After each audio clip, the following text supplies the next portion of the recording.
Good evening from the Kia Oval and welcome to tonight's mouth-watering clash between two of English cricket's heavyweights. Surrey play host to Hampshire, two of the game's glamour teams, perennial silverware winners. Surrey dominating in red ball cricket of late and Hampshire emerging as perhaps the most consistent white ball outfit in the country.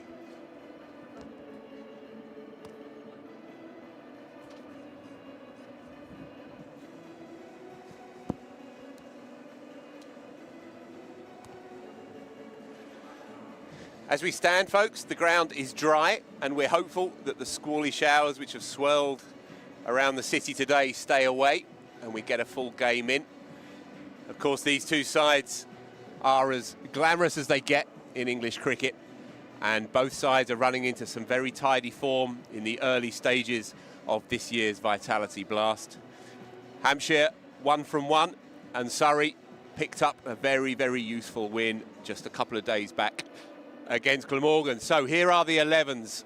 Dom Sibley, Ollie Pope will be opening up. Jason Roy in at first drop. Sam Curran, skipper now, of course, here. Laurie Evans, Tom Curran, Ollie Sykes, Chris Jordan. Mitchell Santner carded to come in at number 9, having returned from the IPL.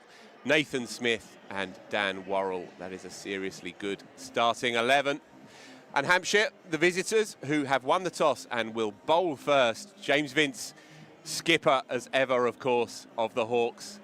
He'll be carded to open up with Toby Albert. Devil Brevis in at 3 in fabulous form already after a sensational debut a few days back. Tom Prest, Joe Weatherly, Benny Howe make up the middle order, James Fuller as well, and then the bowlers. So we are all set to go here. As I say, the lights are on and the clouds are relatively high and the breeze is strong enough that anything nasty will be blowing past us, and we're optimistic that we're going to get a full game on here. I'm delighted to be joined by Alistair Brown, one of the legends of white ball cricket here, of course, and he will be running through this evening's sessions with us. Yaz Rana will be joining us later on. This one has a proper feel about it, Ali. Yeah, I think Surrey pleased to be back at the Oval. Had a couple of away fixtures.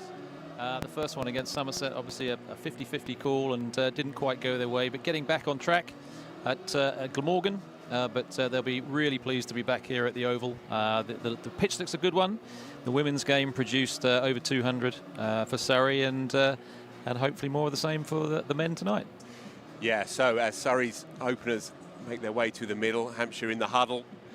Just a few final words ahead of this one. Just to mention, of that women's game earlier this afternoon, it was a real humdinger. Surrey put up 213 and then finally got over the line by 32 runs, but it looked quite tight at one point.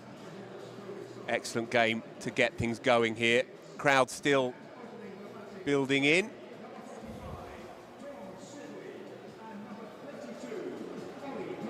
It looks like it's going to be Chris Wood to get us going then. So some left arm over Surrey's two right-handers.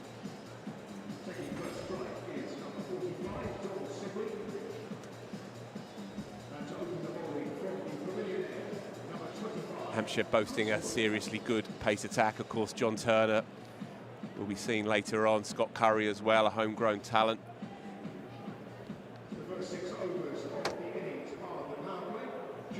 So a conventional field initially with two men out on the leg side and a tight ring on the off, one slit.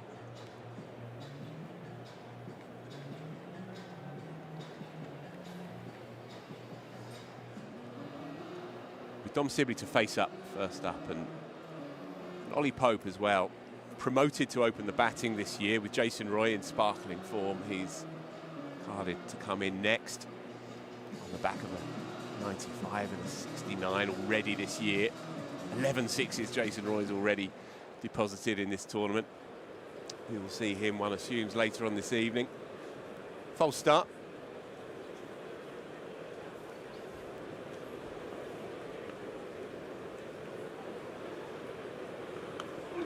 And runs straight away behind square on the onside. Sibley scampers back for a couple. Good start. Area, of course, so strong through there. good to see him opening and being given a proper go in this side. Absolutely. I mean, he's a flashier batsman than you might imagine. I know he's obviously famed for his 4-day stuff and Test cricket, but he's certainly got all the shots for the one-day game and giving a bit of freedom at the top of the order here.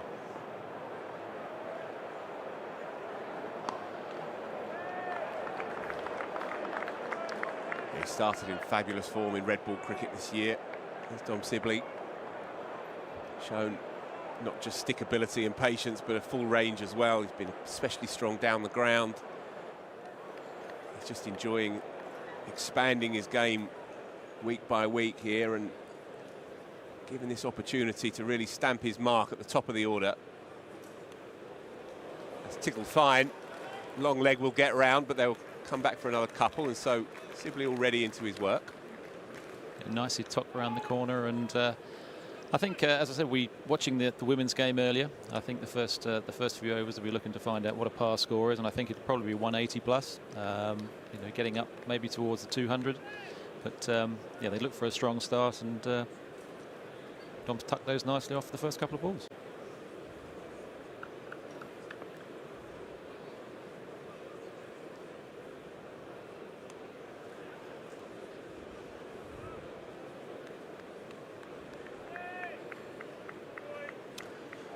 So a tidy start.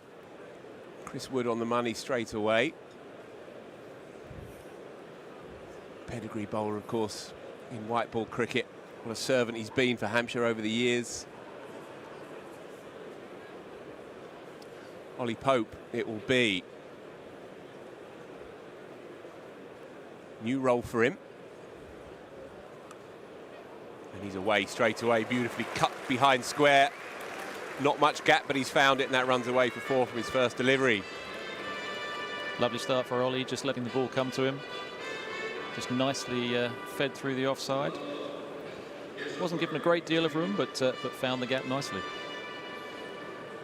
New look line-up then, Ali, with Pope opening up and Jason Roy in a slightly unfamiliar position, I suppose, to seasoned watchers of Surrey and indeed England to find him at first drop.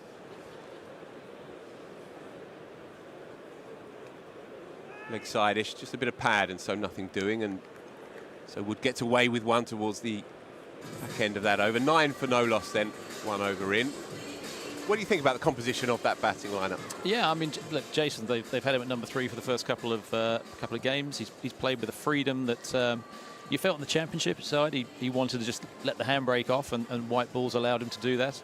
And he's got in quite early in those games as well, so it's not like he's been sitting around for very long. 90 and a 60 at about 150 strike rate is just what the doctor ordered, and it's good to see him back. It certainly is.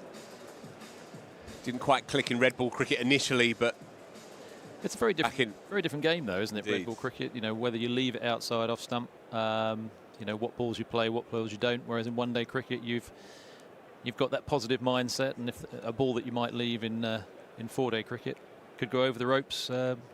In the one-day game. It's going to be James Fuller to get us going from the Vauxhall end.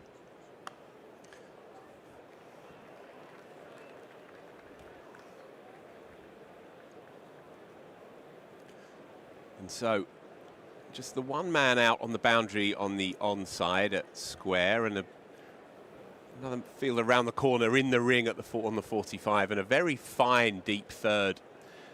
And they are just ringing the changes already here, just to fortify the offsides, bring in another man on the drive here. And so Fuller's going to try and bowl straight.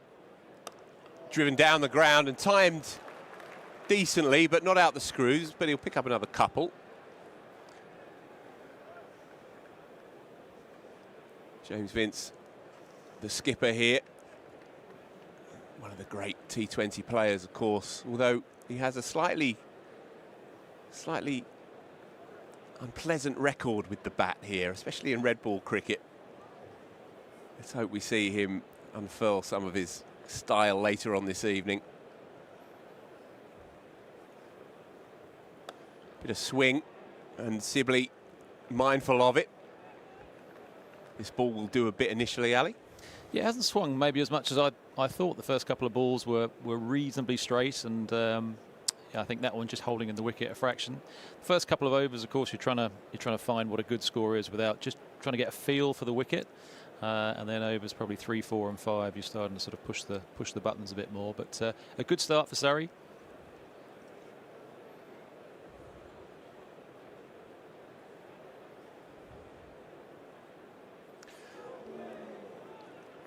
Umpire, the judge, that one to be slightly too wide of Dom Sibley. It was there to cut, just lost a tiny bit of shape. We'll have to bowl it again. No cover outside his off stump, just that tight offside ring.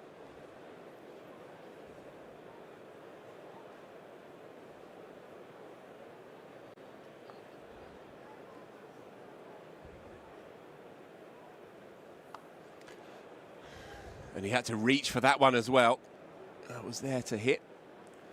James Fuller won't mind seeing that thud into the ground. Just still searching for the right line here. Hampshire's new ball bowler. Just sitting in the wicket just a fraction, I think, a couple of times, whether it was the push from Dom that just held a bit. And that one, obviously, James Fuller's a good pace bowler as well. So just to see it sitting gives you a rough idea of the pace of the wicket.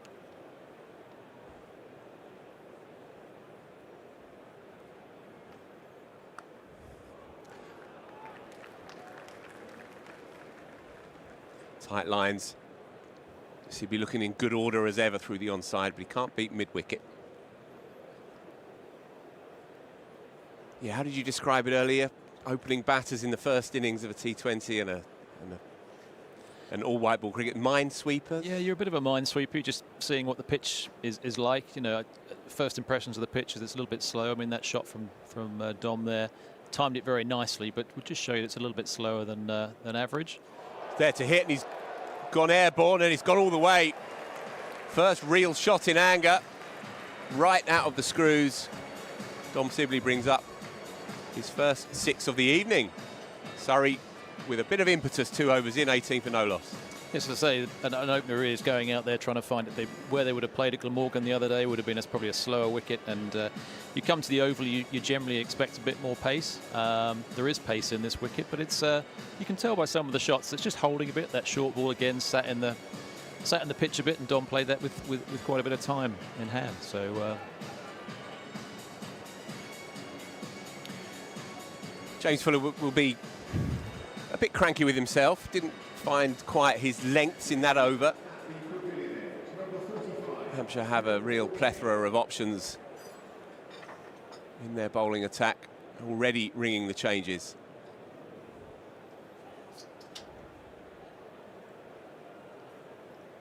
So after 2 overs of seam, we have some left arm orthodox already. Bjorn Fortune in again, just in a holding role really for Hampshire, was Liam Dawson has been, of course, spirited away to the England T20 side, and so he's come in to do a very similar job.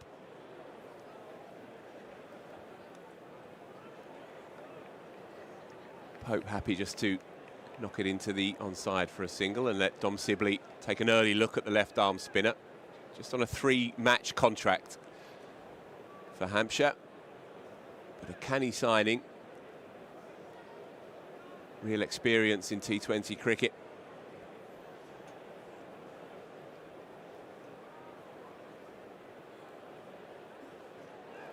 He's picked him out. First shot from Dom Sibley against the left arm spinner, and he perishes. Tries to take him on, and all he can do is pick out the man on the first 45, and he has to go. Frustration because he looked good.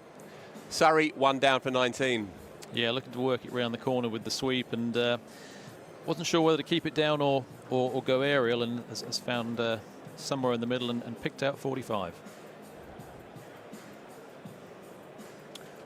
So first blood to Hampshire, and a good early start for Fortune, who, as I say, has real experience in this form of the game.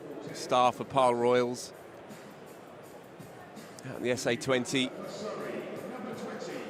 Good sign that Hampshire have already made a accommodations for the absence of Liam Dawson by bringing him in.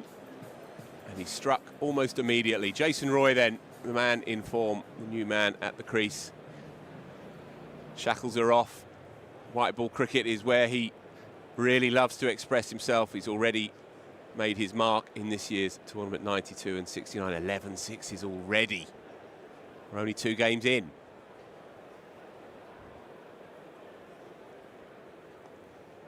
And he's away immediately, tidily chipped into the onside, and he'll come back for a couple. Easily tucked off the legs. I mean, it's quite clear where Fortune's trying to bowl. The offside of the ground towards the changing rooms is the shorter side, which most players would probably look to target, but Fortune's trying to keep that inside the leg stump, and will probably get clipped through the leg side a few times.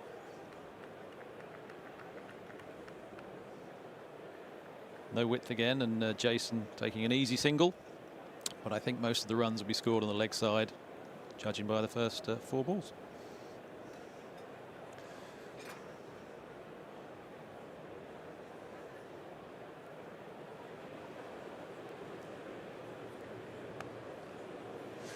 So single from the final delivery, and Fortune will take that all night long. A wicket and just 5 runs conceded inside the power play. So 23 for 1 inside 3 overs. Hampshire doing it well in these early stages.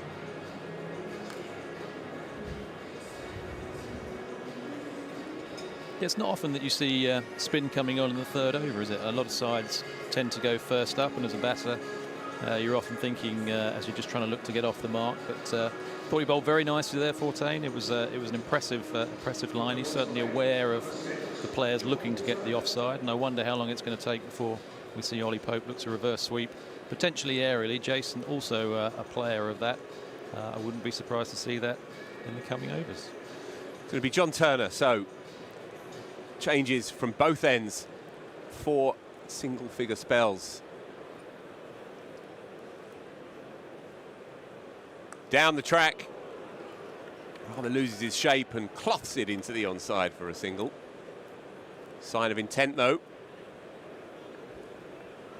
Good news for Surrey is there hasn't been a great deal of movement from the seamers. I think at both ends it's been fairly up and down, ball holding in the wicket a fraction.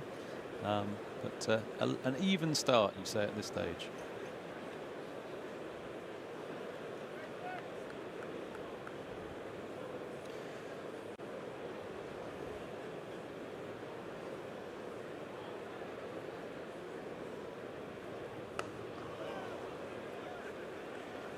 Driven up to mid-off, but straight to the man, so no run.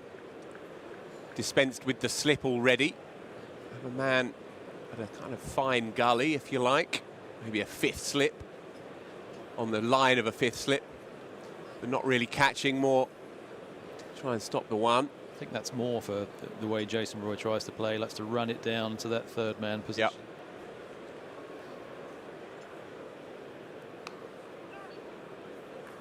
Good start this by John Turner.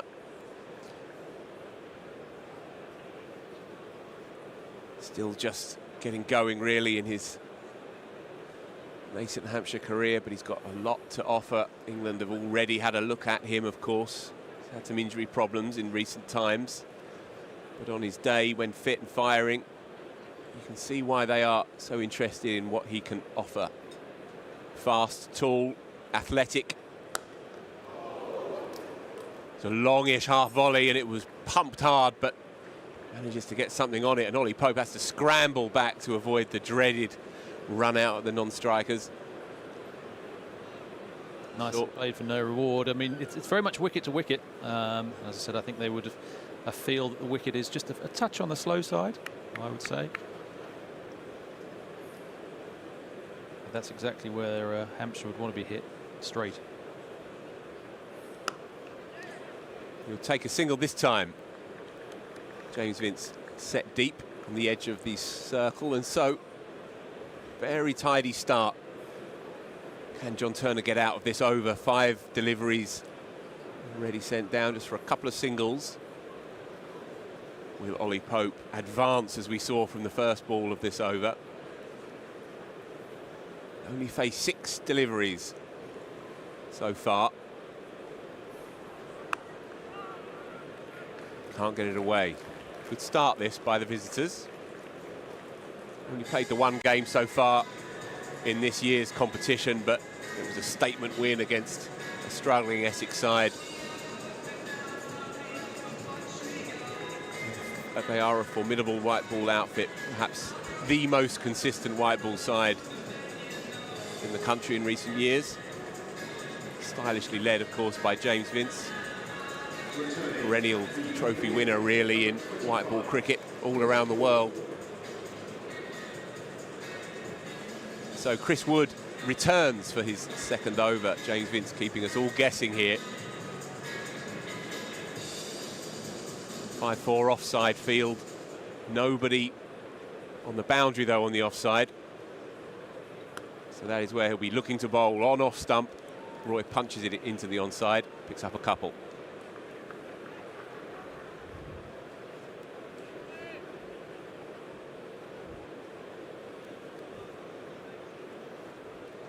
Very disciplined start from Hampshire. They've, with their fields, they've given absolutely no width. But with the size of the boundary, especially to the old cricketers' side, the gas holder side, there's certainly twos through mid-wicket every time you look. Slightly false shot, but nobody there for it.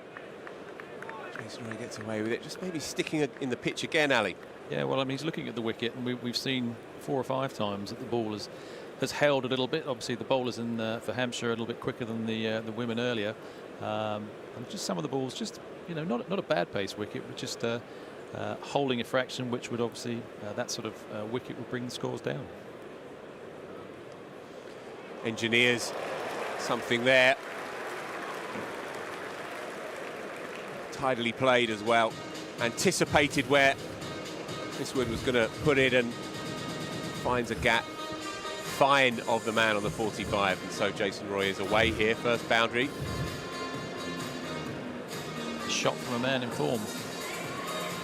I think that's the proactive nature that Jason Roy's in at the moment. He's playing with confidence with a couple of big scores already this week. He knows there's only one player behind square, and as long as he misses that player, he's going to pick up value. Can't get that one away, though. These two just going at a run, a ball as it stands. And so Hampshire doing it pretty well here in the opening power play. Just 8 deliveries remaining of it. And these two find a few boundaries before the game shifts again. Stifled appeal. But again, good lines. A good unit. Organised. Everyone knows their roles here. And there's real expectancy as well. A real glamour tie. Crowd still flowing in. One or two may have been slightly concerned about the weather, but we are set fair as it stands. Could be in for a classic.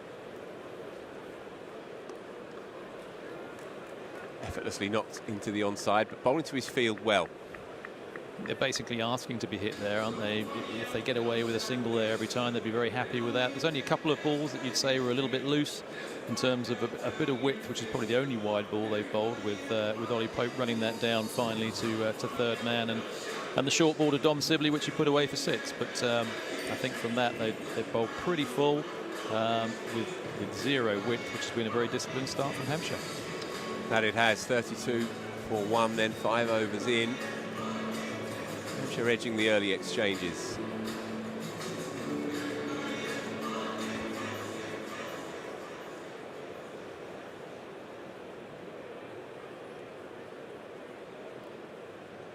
Turner again. Heaved into the onside. Doesn't have to move for that, Jason Roy. Second boundary now in quick succession. Perhaps this is now the over where he's really going to get going. Been simmering, Ali, up until now. Well, he is, but he's a man full of confidence, and he's proactive there. He's thinking, if you bowl in my length, then I've only got to clear mid-wicket, and you've got sort of 50 yards between fielders, and he's done that very well.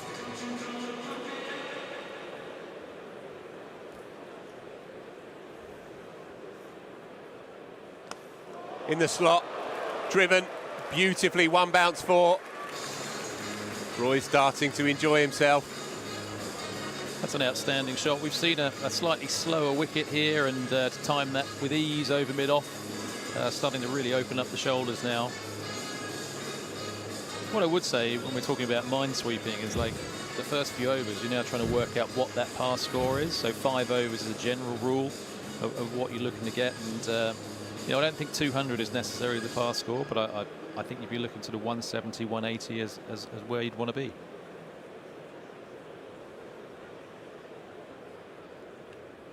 Shorter this time, and Roy is cranky with himself because he felt it was there. He's in good flow and rhythm now. Not too many times that Jason Roy will miss a short ball, and I think it's more the lack of pace in the wicket. Just as I said, holding. We've seen when Dom Sibley pulled that ball, it sat on the wicket, and I think Jason was probably a little bit quick on it.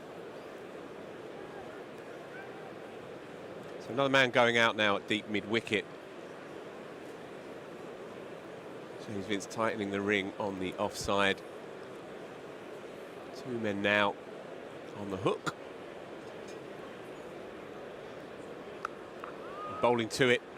And Roy rolling his wrists and happily picking up a single. A risk-free single.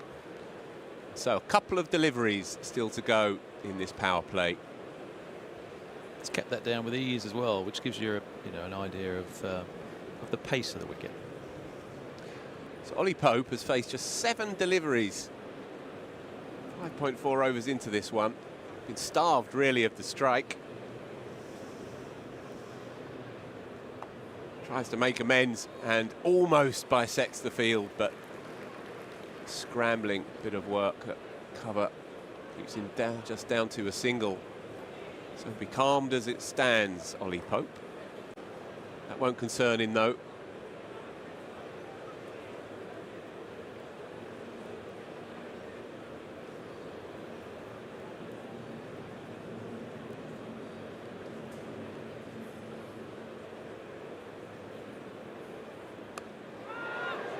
Just short on the half volley.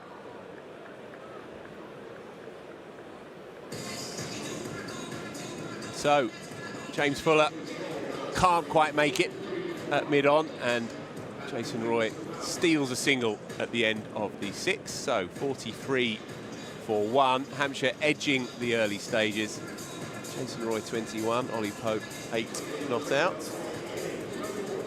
I'd certainly be happy with this as a start. I think 43 for 1, you might say a lot of oval wickets, you might look for a little bit more than that, but certainly the way it's played, and you can see that wicket there again, the ball holding a fraction. I think we'd be very happy to be only 1 down in the power play at going at sort of over 7 and over.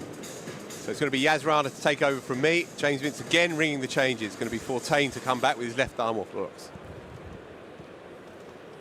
It's Fortain back on at the pavilion end.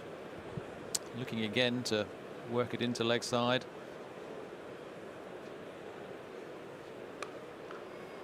A little bit of room for Jason Roy, yeah. Yeah, excellent piece of work, extra cover.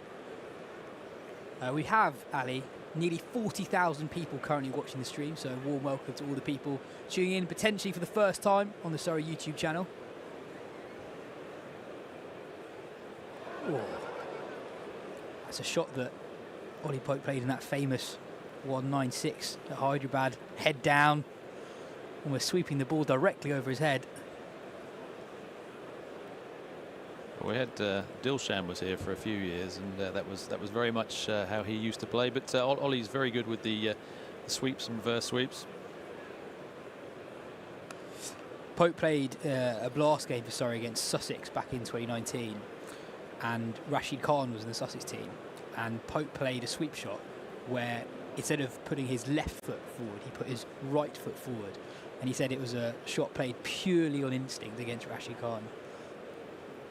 Joe Root did a similar thing this week, didn't he? And Rashid Khan, of course, is almost a player that you play as a seamer. You'd almost play him as an in-swing bowler. I think he's obviously a quick leggy, but he's very different to some of the spinners that we might see here today. And I know back in the day when I was with Graham Hick would talk to me about Anil Kumble, and in a similar fashion would say how treat him as an in-swing bowler, not a leg spinner, because that's where most of his balls go.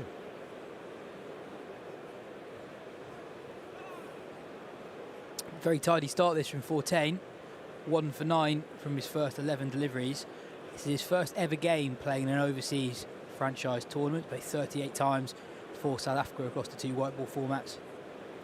Amazing T20 career record with the ball. Swept straight to the man at deep mid-wicket. Will be another single. 5 runs from the over. Surrey 48 for 1. Yeah, that T20 record for Fortain. 166 wickets at 21. A career economy rate of 6.57 runs and over. We've got another change in the commentary box. Phil's back. I am. Can't stay away. Yeah, our eminent producer has his own interpretation of our rota. So I'm back with you for a time, yes.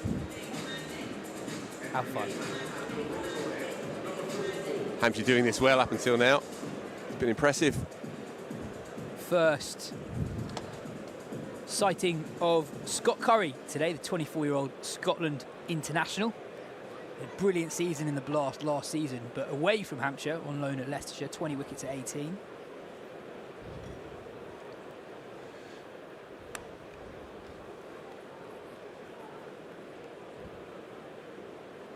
Steady start this from Surrey. Pope starved of the strike somewhat, opened the batting.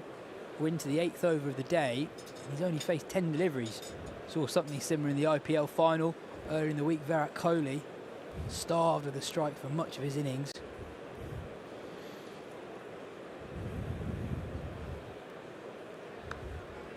Driven behind square in the offside. They'll think about 2. Deep extra cover is around quickly, gets it into the keeper quickly, so restricts the Surrey pair to 1. Yeah, a new role for him this year and not clicked just yet. I would have been slightly frustrated, I suppose, to be starved of that strike, to face just 9 deliveries inside the first 36. I imagine that for a middle order player who's new to opening in T20 cricket, getting your eye in is very different, because when you come in after the power play, the field is back, so you can knock it into the gaps and pick up 2 or 3, get into your innings that way. But in the power play, with the fielders all around you, you can't really do that. There aren't that many easy singles available to you.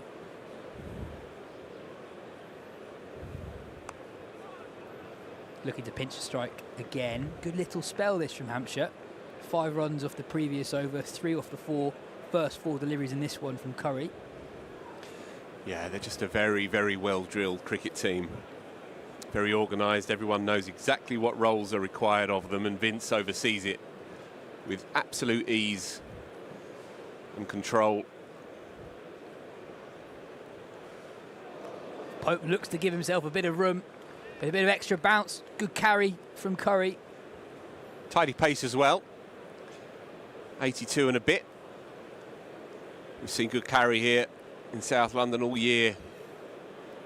They're beautiful cricket pitches that are prepared here, and they reward good cricket. That was real good carry and zip off the surface. That's still a bit of moisture around. Appeal and given. Pope looking to lap the ball over short fine leg. In the end, he just feathers it through to the keeper, and Curry strikes at the end of a very impressive first over. Yeah, frustrating for Ollie Pope. It's been one of those nights, unable to find any rhythm, unable to get much flow into his game due to truncated strike, and in truth a 3rd failure for him now in a row, opening the batting in this new role. The thinking was fine, the execution not quite there, and Scott Curry has come right into this side and bowled with good pace in that first over. Each of Hampshire's bowlers have come straight into their spells. There's been no gimme deliveries, no finding their way. It's a well-oiled machine, this. Yeah, and the delivery before Pope's dismissal, we saw how good the carry was, and again, really good bounce. Maybe hurried Pope a little bit, obviously in an extremely unorthodox position, trying to lap the ball over short fine leg. Perhaps slightly unfortunate to get a feather. You tend to connect or see it sail past. He knew, though, he didn't want to turn and see the umpire. No question about the decision. Sam Curran joins us at 4. New skipper. James Vince ringing in the changes. Benny Howell in from the pavilion end. Vastly experienced all-rounder. 243rd game of professional T20 cricket for Howell. One thing. It's about how many deliveries he's got, right? Sam Curran, of course, the new man in, batting at 4 in his first full year as Surrey T20 skipper.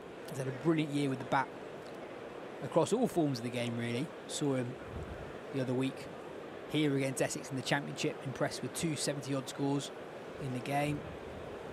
He's established himself as more of a number 4 or 5 in white ball cricket across the world.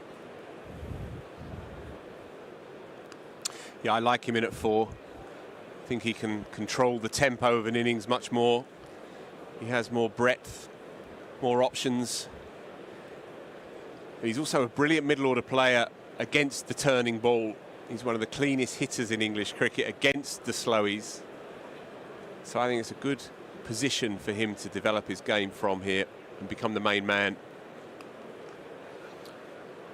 Watching Howell live, it's amazing how short his run-up is. Must really hurry the batter.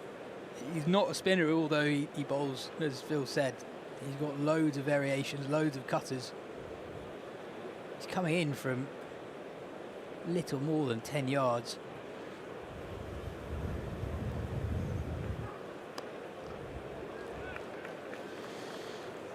Yeah, it's magnificent to watch and slightly baffling as well to certain observers, Saturday afternoon cricketers thinking, well, I could manage that.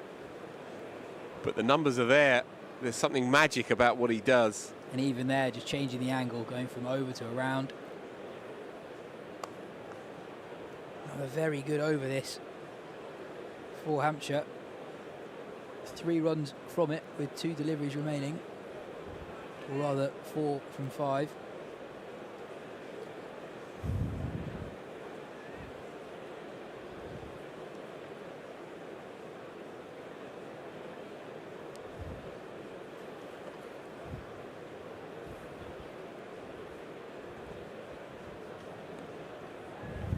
That'll be another single. So 5 runs from Howell's first over.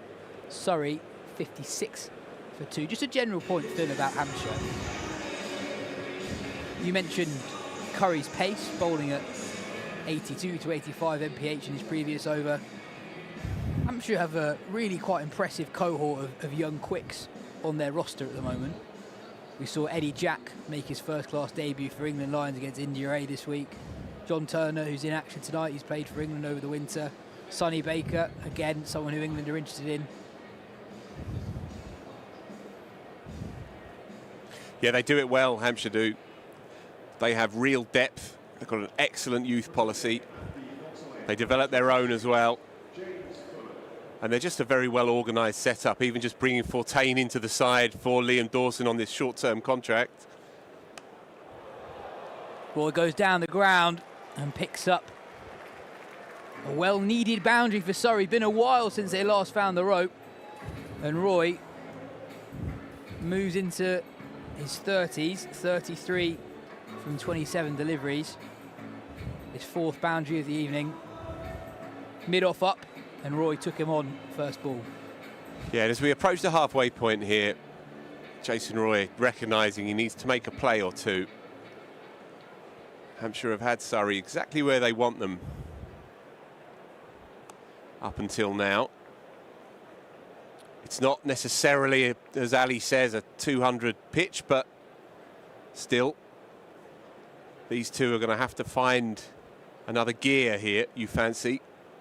Yeah, we're playing on the same strip that was used for the ODI here on Tuesday.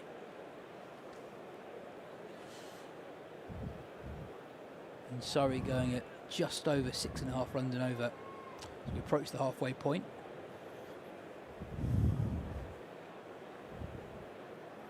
Similar field for the left-handed Curran. Mid-off in the ring, cover in the ring too. Goes short. Curran on the pull, doesn't quite get hold of it, but picks up a single.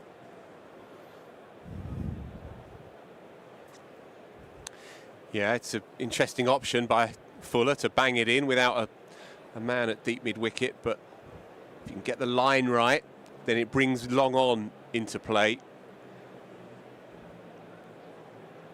It's a gamble, though, against Sam Curran, who's such an amazing puller and hooker. A lot of protection on that leg side boundary. 3 fielders on the leg side rope. Roy looks to give himself room, but he's followed by Fuller, but followed too far. In the end, it's a wide.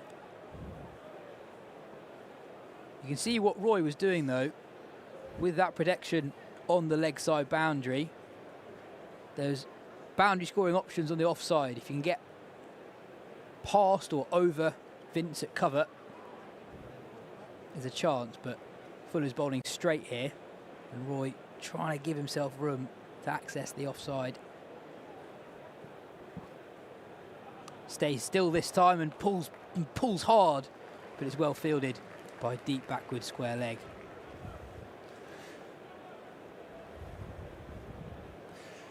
Yeah, they have their plans and they stick to them. It's very hard to shake the shackles here. Still, they have a hefty middle order to come. Tom Curran, Laurie Evans, Ollie Sykes, Mitchell Santner in for his first game. And again, Fuller looking to cramp Curran for room. Holding it towards his hip. Covered okay here, Fuller. First ball of the over went for 4. Just 4 from the last 4 legal deliveries. 8 off the over so far.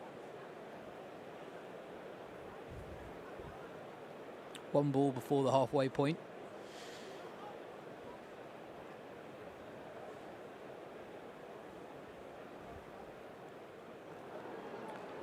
It's a good finish to the over for Fuller. 8 runs off it in the end.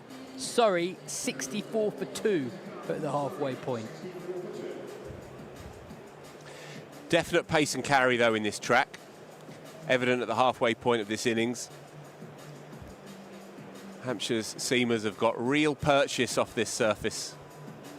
And the likes of Jordan, Nathan Smith in particular, Dan Worrell as well, will be watching this with interest and recognising that there's a lot in it for the seamers.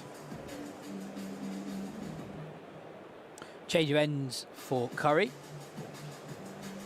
He started really well. 1 for 3 from his opening over from the Vauxhall end. That wicket being Ollie Pope.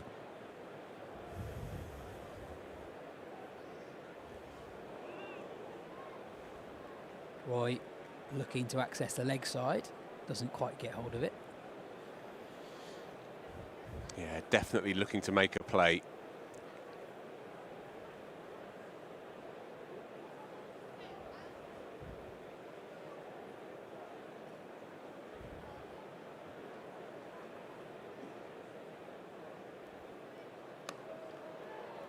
Driven hard, but straight to the man at long off. I think one thing that's different about English T20 cricket to short form cricket elsewhere in the world is the pace that the game's played at. We're only 39 minutes into the game, and yet we're in the 11th over. And I think that's part of why I actually really enjoy watching the Blast, really enjoy watching the 100, because it zips by and the game retains its intensity. But I think that also presents a challenge for the players and the bowlers in particular. They've got to be really on it from a plans point of view, because you don't have that much time. You're penalised if you're behind the rate. And just watching Hampshire go about their business so far today, lots of bowling changes, but every time at the start of the over, you can tell that the bowler is really clear on what their plan is, and they've bowled really well to their field so far, especially since the power play, you'd say. And the impact is significant on the batters as well, because they don't have much time to take a breath, consider their options. If Hampshire are coming at them all the time, you see it especially with the left-arm spinner as well, who rushes through his overs deliberately. The quicker he can get through them, the better from Hampshire's perspective. So you never really feel like the pressure is relinquished. Curran pinches a single. Hampshire have done well to keep Curran quiet so far. Surrey skipper 4 off 8. And Roy, who started fluently, it's going well, but hasn't quite exploded in the way that we've seen from Roy in years gone by. By the way, earlier today, he passed 4,000 T20 runs just for Surrey. He's going to run hard here. Again, just another single. Excellent lines. We saw a couple of hit-me balls from Jamie Fuller earlier in the piece, but aside from that, Hampshire's lines have been immaculate, really. So there's not much that you can do. You can't play safe attacking shots. You have to try and engineer something because their lines are so accurate.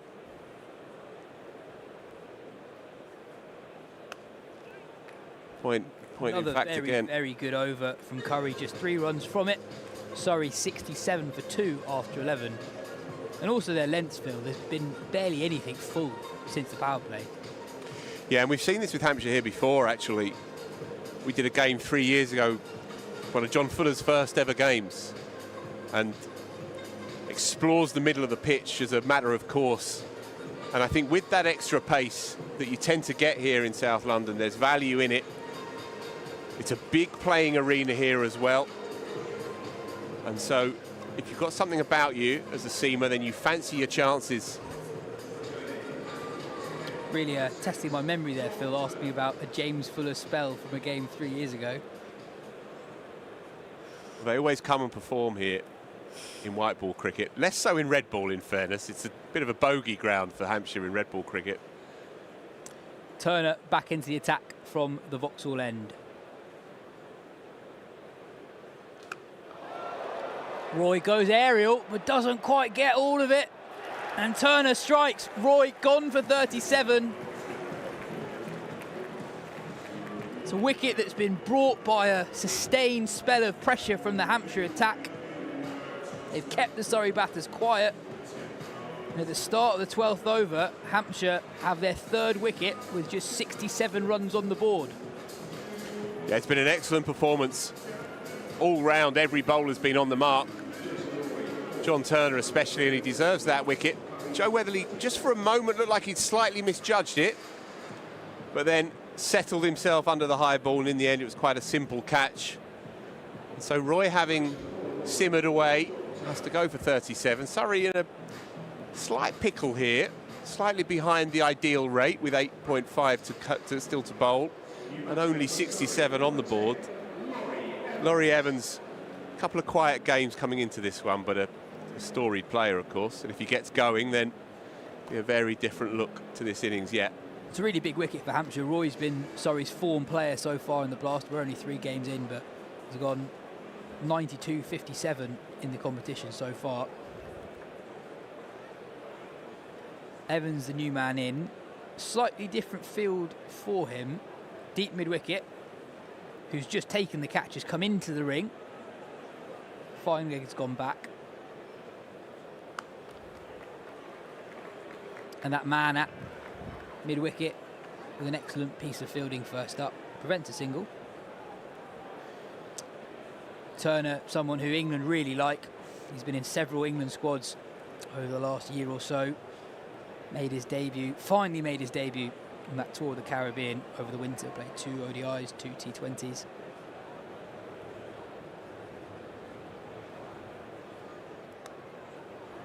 Flick behind square. And they come back 2. And on our speed gun, Turner's been operating around 85 mph.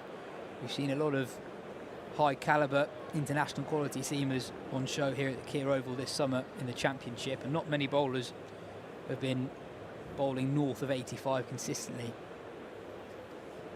The one who has, Jamie Overton, recipient of an England Test call-up this morning. Yeah, good to see. Dug in short from Turner, and Evans gets off strike. It's a pacey attack. Scott Curry's got a bit of nip. James Fuller can bowl a heavy ball.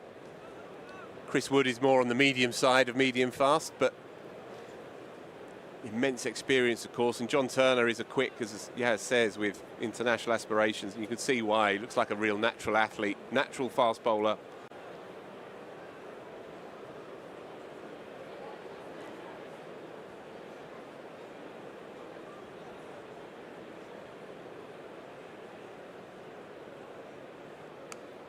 Pulled into the leg side, it's in the gap, and it races away for 4. Curran's first boundary. Welcome boundary for Surrey. They'll be hoping that that's the shot that gets Curran going. Yeah, it's really well timed, because again, nothing wrong with the delivery. Bowling to his field, if anything. But Curran, mindful of it, crunches it through the onside. First boundary to Sam Curran, and one of very few across the course of this innings. Surrey have been shackled so far. Driven straight, just be a single. 8 runs from Turner's third over. Surrey 75 for 3 after 12. I think we've got a change in the commentary box. Ali Brown is going to come and join Phil Walker for the final 8 overs of the Hampshire, or the Surrey innings.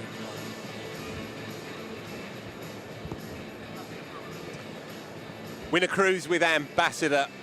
Balcony cabin for 2 on a 7-night Scandinavian springtime delights. Scan that QR code, folks, and enter in. That one runs out at the end of August, but get it done as soon as possible. One hell of a prize.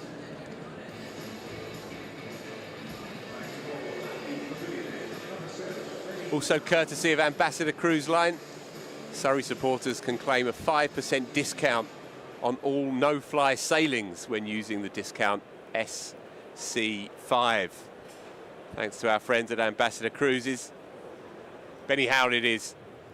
Another floater onto the toes, bowling to his field.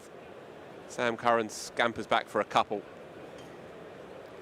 So as we move into the last third of this nip and tuck kind of innings, Ali Brown, where do you see it so far? Well, I think Hampshire are marginally ahead, but there's not a lot in it. I think one thing we haven't touched on is the size of the ground. So we've talked about the wicket being a little bit slower than normal, but especially towards the gas holder side of the ground is probably 10 yards bigger than you might sometimes get, and of course that brings the scores down.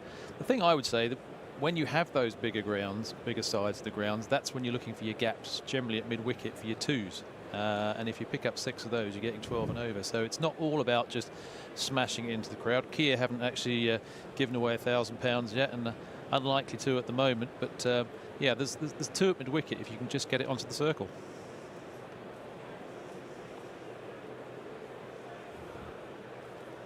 Another well-judged couple into the onside. So Sam Curran edging along here. Just the 1 boundary 4 from him. But that's the perfect thing we're talking about. You can pick 2 every time you hit that circle at mid-wicket. You can get 2 every time. If you clip it a little bit too hard, you'll get 1. If you're going for the big shot, you'll either get a boundary or possibly 1. But that area in there is where they want to be knocking it as often as possible. Comfortable just with a single this time. So Sam Curran moves on to 14, bringing Laurie Evans onto strike. Just getting going, Laurie Evans, and just half a dozen boundary 4s and that 1 early 6 by Dom Sibley off the hip. But aside from that, it's been a quiet time of it up until now. They defended 149 a couple of days back at Cardiff against Glamorgan. They won that one by 7 runs. It's a big win for Surrey. Significant result for them, having gone down in their first game against Somerset, and so they will be mindful that a score on the doors here of around 150, perhaps 70 from the last 7 will be competitive. Different situation, of course, different conditions, but it feels like one of those nights with the weather in quite heavy, the pitch slightly too paced. It is a little bit too paced, but as I said, you could you could see with the way the game's gone thus far, 150 to 160 is a defendable total. And I think what Hampshire have done incredibly well is just bowl good channels. They've bowled good lengths. And, of course, with the size of the ground, we saw Jason Roy getting caught at deep mid wicket. Now, there are grounds where that might have gone for 6. And that, with a little bit of slowness in the wicket, is going to mean that, if we were about the 155, 160 mark, that is defendable.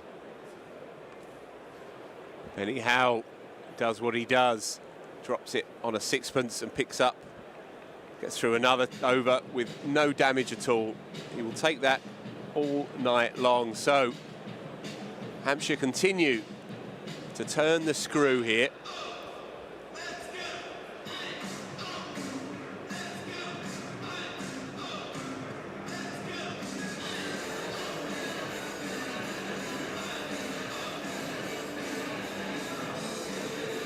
Crowd getting into this one. It's a chilly night here in South London. Most of our punters are aware of that. Buttoned up. It's not quite the balmy early June evening we've become accustomed to. The weather around in South London's been beautiful for the last couple of months. Just a bit of rubbish around in the last few days, but we're fine for now. Hopefully we get a full game in.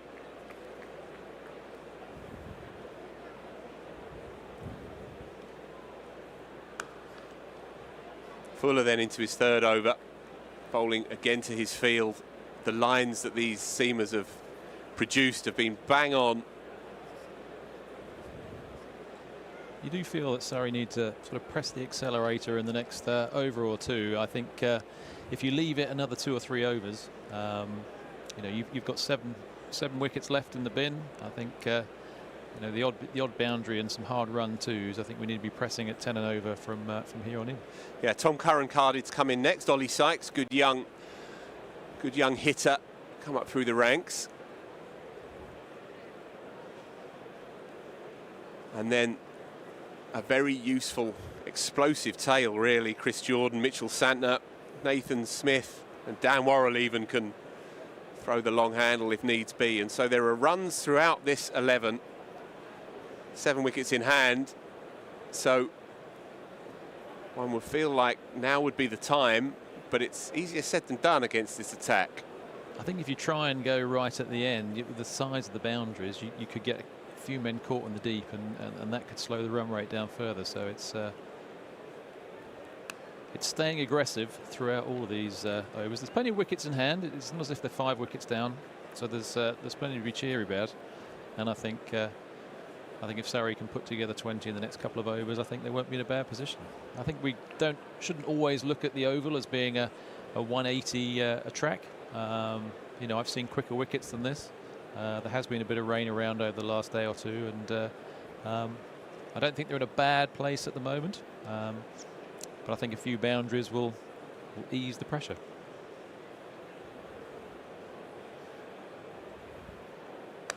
In the slot, but again, there is cover. That long off. Been very good with their fields, haven't they? Yeah. I'm sure, and they certainly bowled to them. On what is fundamentally a large surface area. Yeah, it's a good point about the playing area. It definitely feels as maxed out as possible, and sometimes you don't get that. Yeah, even straight is perhaps a bit longer than normal. In the slot and clubbed up to long on, but again, bowling to his field time after time. So, 1 delivery to go of the 14th. 5 singles. Can Sammy Curran make a play here?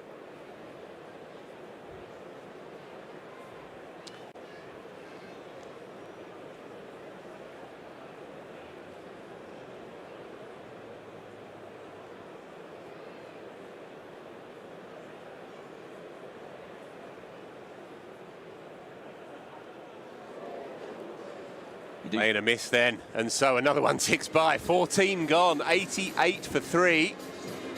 You do feel that in the current game, there's a lot of, ramping has become a thing, and I think some of the players are perhaps sensing that there's not as much power in the wicket or pace in the wicket to get that. So we saw Ollie Pope try that and just sort of stuck in the wicket, and was actually his downfall. But yeah, I think the boys trying to work the ball, almost go at the ball a bit harder and create the pace.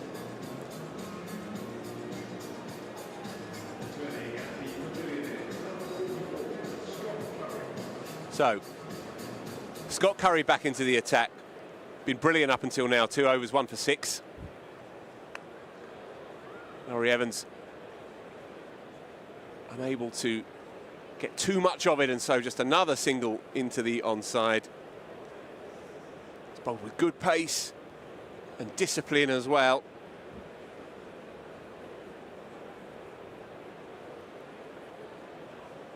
So if you're Sam Curran here, Ali, what do you reckon? Well, part of me thinks they do have a man in probably the perfect spot, which is quite, it's sort of 10 yards behind square, which is probably an area where Sam would want to target. Yeah, as you look around the square, you could probably go a little bit outside off stump and try and work the 45, as long as you get anything behind square there. But as I said, they do have that man who's a bit further behind than normal.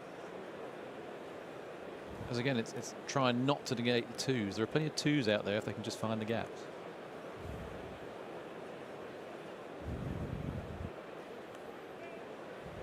Tries to find that gap, but can only pick out the man behind square, and so just a single.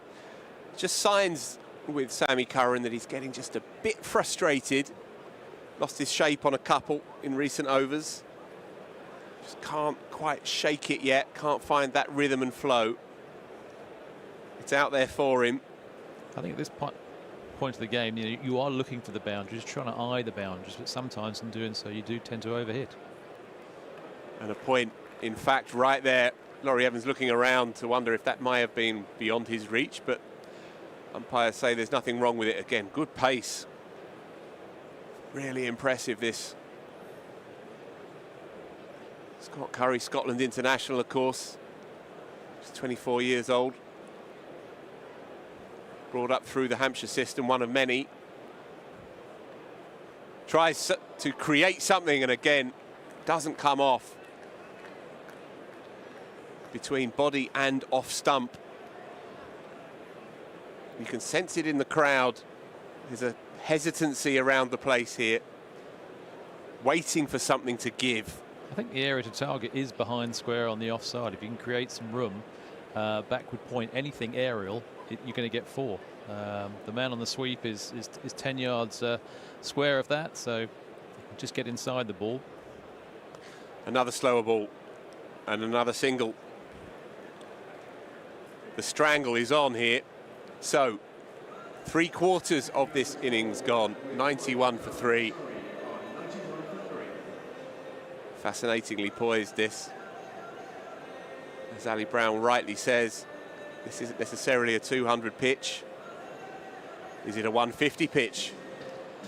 I think it is a 150 pitch, but can they get to 150? I think, I think if Surrey settled for 140, I think that would be a defendable score. We've seen from that, and it's a case of, with wickets as well, you can have a big squeeze. So when Surrey bowl, it's easy to say that Hampshire could come out and play lots of shots, but if they do, and especially with the size of the outfield and getting a few catches there, that could squeeze the game as well. So, I wouldn't be worried if Surrey walked away with 140 here. I think the way that the game has panned out hasn't always come onto the wicket, and Hampshire have been very disciplined, and Surrey are equally strong in the bowling department.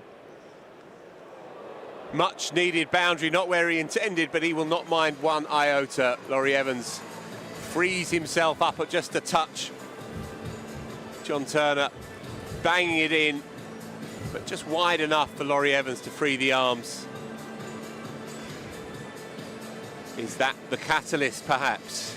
John Turner into his final over here. It's well patrolled, isn't it, the leg side boundary? If they do go short, you've got to get all of it on this wicket.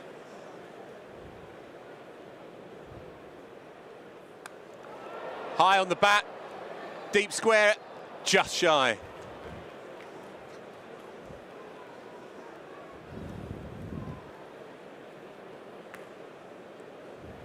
He'll have been worried for a moment, but it just died in time. As I said, it's a decent hit out there. And I think Hampshire know that, and that's the area they're targeting. So you're going to have to bear with us, folks. There's a glitch in the system. There we go. We're back on. We're back on. Thought I was caught in a time warp for a moment. We are here in the here and now, and Surrey have got some work to do. 96 for 3 as we approach the final quarter. In the slot, 4. Sam Curran's not going to miss out there. A welcome boundary and one of the looser balls that that Hampshire have bowled. Full on the pads and a welcome boundary. That it is, and so just a bit of momentum now. A couple of boundary fours in this John Turner's final over. 3 deliveries left of his spell. 1 for 30, his figures as it stands.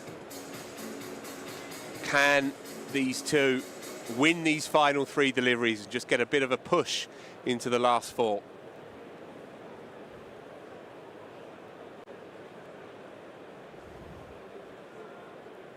In the slot, Sam Curran says, yep, that'll do.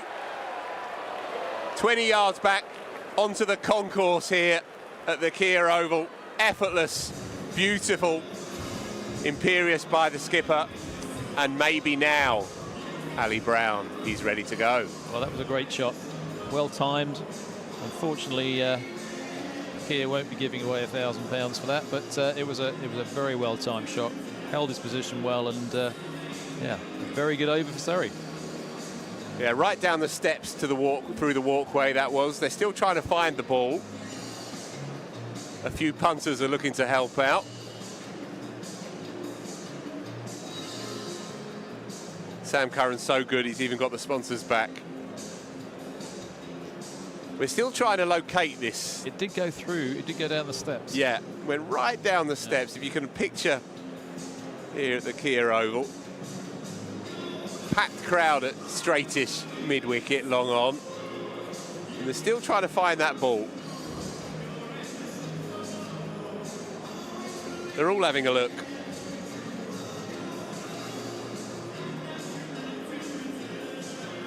And so we are going to try and find. Here we go. Well played, sir. And he gives it a kiss. Nicely done. That'll make his night.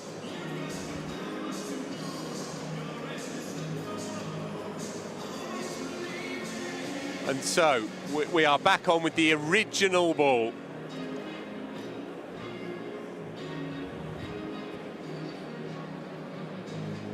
So Surrey winning this over. 2 deliveries to go.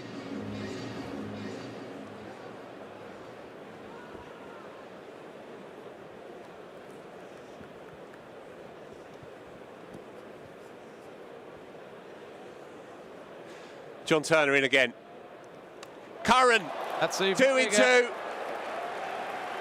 That's a monster. Did he take it, Ali Brown? Well, he certainly didn't take it in one. He spilt it. Oh, penny for that boy's thoughts. There's a grand in those butterfingers. What a shot. Long boundary, and it clears it with plenty to spare. Only a grand. His lordship speaks. So 16, 7 to 21 from 5. This is the over that Surrey were desperately looking for. The momentum and the impetus now is with the batting side, and Sam Curran is away. 34 from 23. Can John Turner scamper out of this over? In the slot, sliced. James Vince is under it, and Curran has already turned and walked.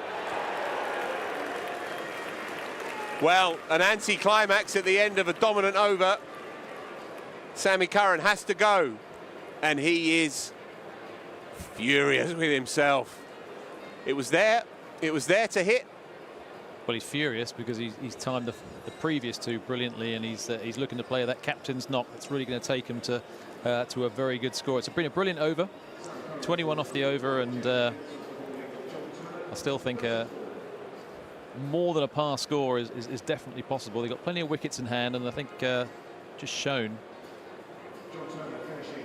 just with some positive cricket where we can be.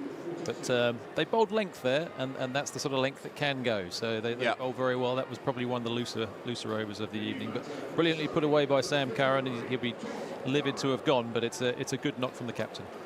So his brother, Big Tom, joins us here. Surrey just 4 down, so they can go right from the off. Laurie Evans, 15 from 14, not quite got going yet. He will be the man on strike. It looks like the left arm spinner Fortain is going to be brought back into the attack. Another smart move by James Vince. He's the puppet master of this team. Is that what batsmen have now? 5 bats? How many did you use? Gone up in my day. I mean, I had 4, but I'd only really take 2. Oh, they were hard times. They're built to last in those days.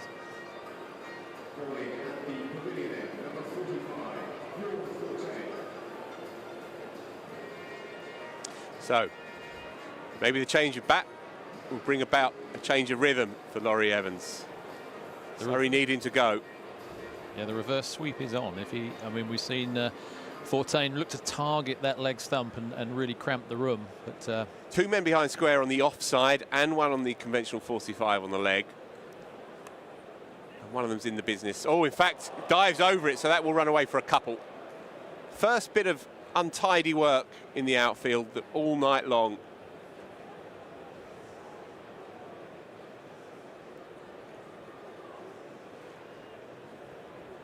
James Fuller's had a good night, but he won't want to see that one back. Nonetheless, just a couple. Laurie Evans back on strike. Tossed up this time. And Laurie Evans can just pick out the man at mid-wicket, so just a single. yeah, so 22 balls left. If you look at 137 and then put probably another 10 on it, 147 it would be a very realistic target, I think. Potentially even 150.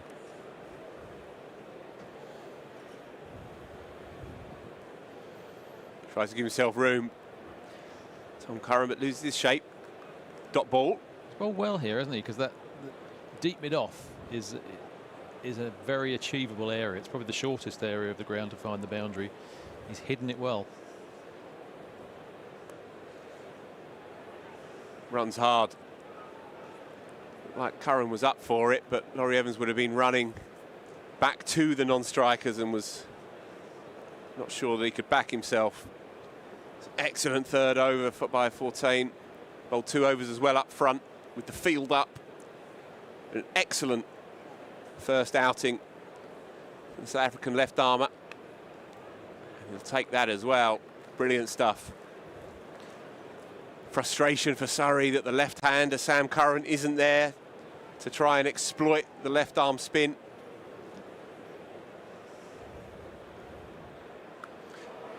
Goes hard this time and gets enough of it. That goes for a much needed sixer. So Laurie Evans breaks the shackles. Huge final delivery in the context of this business end. It wasn't necessarily there, but he stayed in the shot, got enough of it. Very fine shot. It's a flat 6 to the longest boundary on the ground. Laurie Evans, of course, a plus handicap golfer. Teed it up, and that's gone straight into the Charles Turret advertising. Very impressive and just exactly what Surrey need. Good momentum. Chris Wood then, very experienced death bowler, and he will be perhaps seeing us out here. Still got 2 to bowl.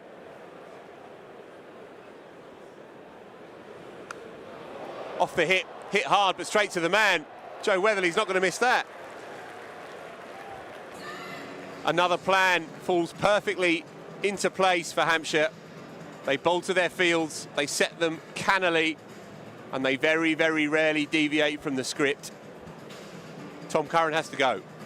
Yeah, I mean, that is the shorter side, and it's almost like a Rashid sort of helicopter shot, wasn't it? It was, just didn't quite get all of it, and that's probably down to the pace of the wicket. Of course, Tom Curran only just got in. It's taken time, I think, for batters to get in on the wicket and get used to the pace of it. It's a good shot, but just coming up short on this occasion. Yeah, a cutter into the pitch as well.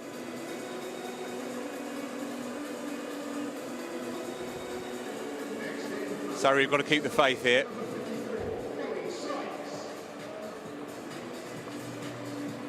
So, Ollie Sykes, left-hander. Very good young player. Highly regarded here at the club. Just making his way in the game.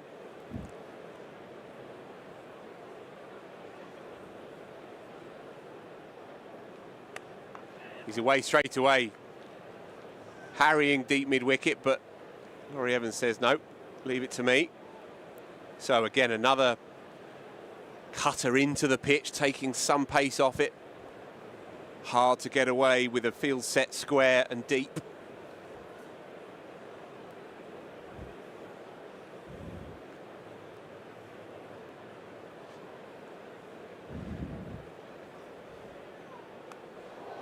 Gets big on Laurie Evans, and he's okay, just drops shy, and so false shot, but not a terminal one.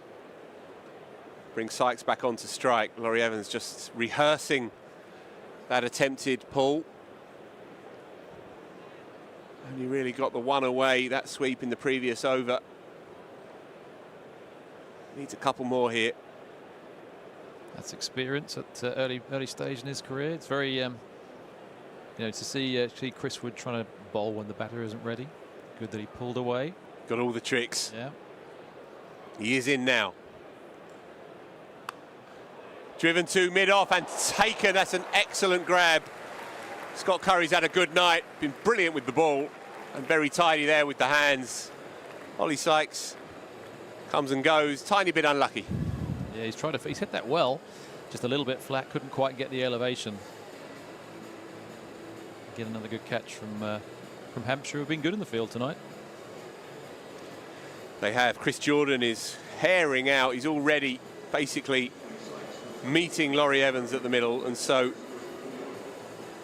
Surrey are going to be desperate to just spirit a few big ones away here. 2.2 still to bowl, so 14 deliveries left of an innings that Hampshire have broadly dominated from start to finish.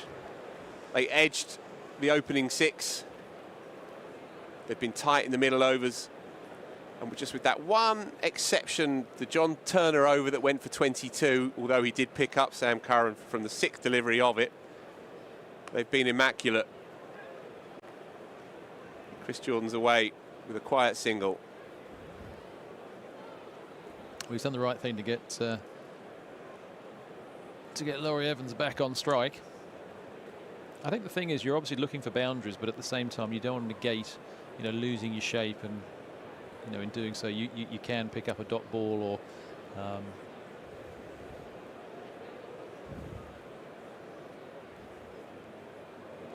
Playing a miss, well bowled. And so, 2 to go, 1-2-5 for 6. Hampshire doing it well. Yeah, they're doing it very well. They've bowled exceptionally well for 18 overs. 4 wickets left for Surrey to hopefully get 20 from the last couple of overs. 145, I think, would be a reasonable return on what is not the quickest of wickets at the Oval here tonight. And Chris Jordan, the man to hopefully put them there.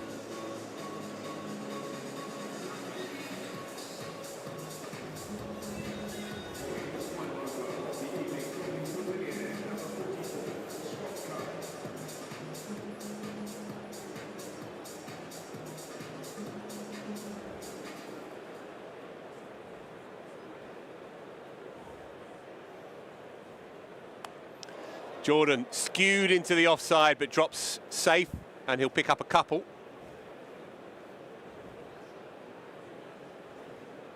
Yeah, we've seen all evening. It's not straightforward to get boundaries here,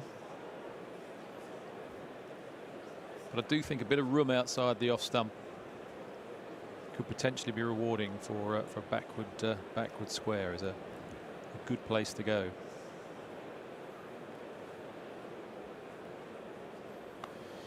Hit hard and into the gap, slapped hard by Chris Jordan. That's what they need. He's played that well. We've seen quite a few of the short balls this evening. They've sat in the wicket. Chris Jordan quick on it, pulled it with ease, flat and low. 4 more to the Surrey score.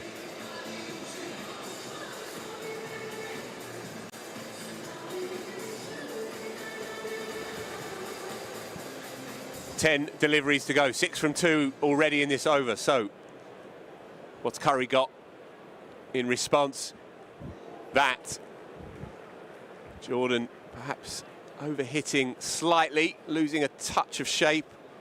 So a useful dot at this stage. 131 for 6. That target of 150, as earmarked by Ali Brown, is still within reach. I think it's definitely within reach. I mean, 9 balls left. You'd expect 140 as an absolute minimum, 145 as a medium, and if you can get a couple of boundaries away, maybe more. Inside edge onto the boot.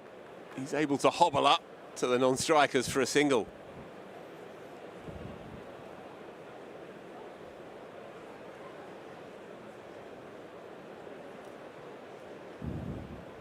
Chris Jordan, obviously a size 10, if you didn't know. When I retired, I came back to get my kit, only to find that my shoes had gone missing. Chris Jordan had studied them up. And that was that. I never saw them again, no.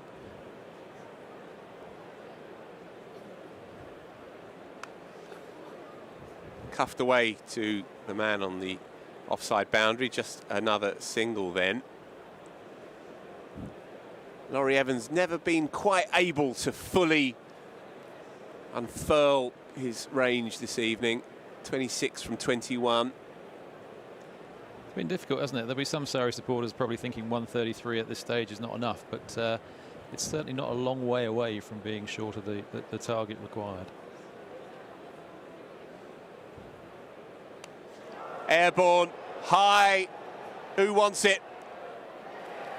There you go, Joe Weatherly picks up another.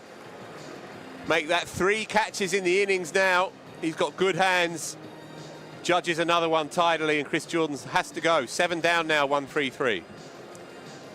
Yeah, good catch in the deep again, and we've seen with the size of the ground that actually, if you don't get all of it, there's fielders waiting there to pick you up. And that, along with the pace of the wicket, has been tricky for Surrey all evening. But 3 wickets to go, 1 over. Can Surrey get in the 140s, which I think will give them a reasonable chance? So, Mitchell Santner, newly arrived at the club. Fabulous all-format New Zealand international. Fresh from the IPL, been doing good things for Mumbai out there, and it's one hell of a coup for Surrey to have picked him up. Fabulous left-arm orthodox spinner and a very useful lower-order bat. Going to be Laurie Evans on strike. Chris Wood it is. And it will bring Mitchell Santner straight into the action. In fact, now they do come back for a couple, and they get it done. Rather errant throw. Good running, though. Everything must go at this point. I think they'll be looking for 2 every ball if they can get it. Yeah.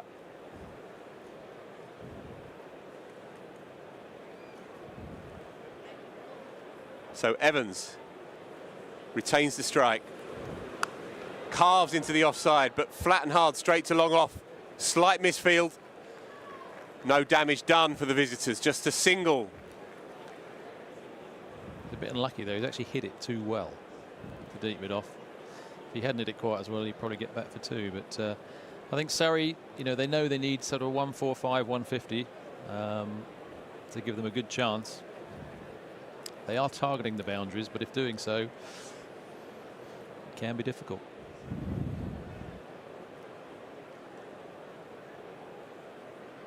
Santner then to face his first delivery in Surrey colours this year. Tidily played into the offside, but can't beat the man at deepish mid-off, who now pushes back to long on as the field spreads again. Everything Hampshire does makes sense. They're a very, very drilled and disciplined cricket team. Been round the block for years now. Developed as a unit, led brilliantly as well. Now that may well, in fact it does just creep inside the tram lines. Not sure Laurie Evans agrees. Look good bowling, to be fair, live. I think they'll be targeting that. They know where they want to bowl. They've got the 2 fielders in that position, and they know exactly what Laurie will be trying to do.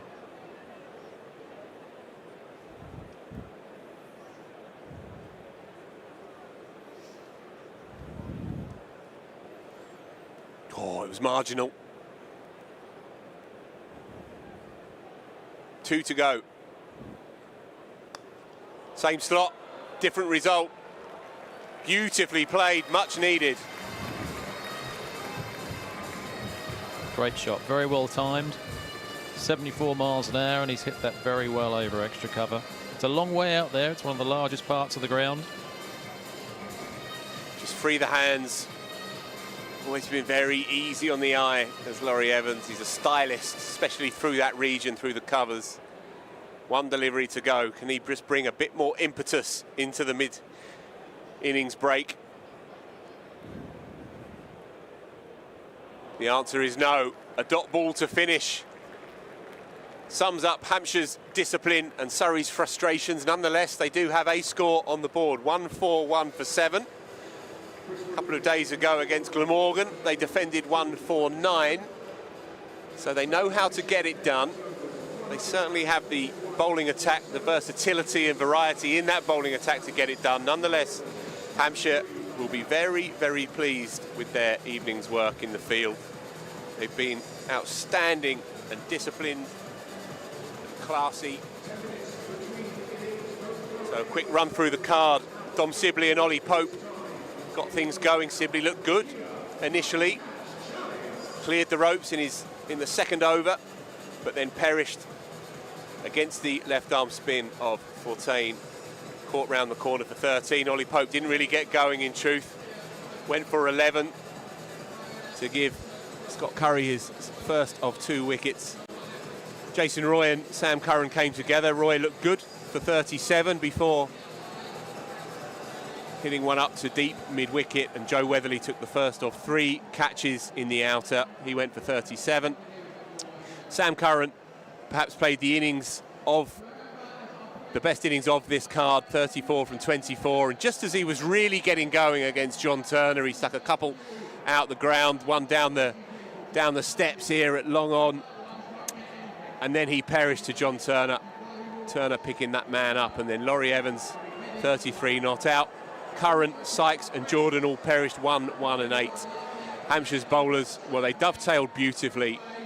Couple for Chris Wood, couple for Scott Curry, couple as well for John Turner, and a single wicket for the new man, Fortain, who bowled beautifully, I thought. His left arm tweakers are going to be very useful for Hampshire with Liam Dawson otherwise engaged. Okay, well, look, folks, stay with us. First of all, Surrey will be out before you know it. But just now, we've got a bit of fun for you. Ben Folkes and Dan Lawrence playing a game of Guess the Player's Rating with Cricket 24 on the Xbox. This is good fun. Do you think each other will be happy with each other's scores? I think you'll be happy with the eyes. They look fabulous. They always do. I think Cricket 24 doesn't like you or respect you as a cricketer. That's all I say. Hey, what's up guys? Benny here, and today I'm joined by some of the stars of the Surrey County Cricket Club, Ben Folkes and Dan Lawrence. Thanks so much for joining us. Pro Teams has been added to Cricket 24, and we're going to be doing a blind ranking of your teammates. For those that are wondering how this is going to work, I'm going to be pulling out names at random, and once you place it on the board, you cannot move it. So if you put someone in thirds and someone else comes out, they can't be changed, Okay. all right? And also for you at home, there are going to be some awesome chances to win some great prizes, including a signed Surrey shirt, an Xbox Series S, and 12 months of Xbox Game Pass Ultimate. To enter, all you have to do is put hashtag #ScoreMoreWithXbox in the comments. How you feeling?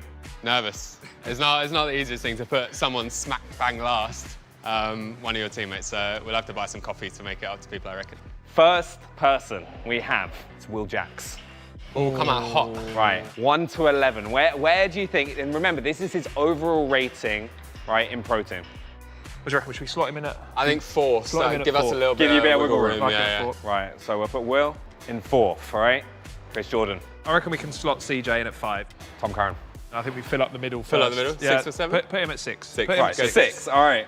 Gus Atkinson. It'd be pretty tough after the last 12 months not to put him quite high up. I agree, but I don't know, like, if Sam Curran comes flying out, he obviously takes up here. I'm quite happy with Gus at 3. Happy with him at 3? Yeah, shove him at 3. Yeah, go on then, chuck him We'll 3. make some tough decisions later. Next, Smith. Sounds personal if I put him low, so I got probably 11. But he's like going to be one of the best players in the world quite soon, so I think he could slide at 2.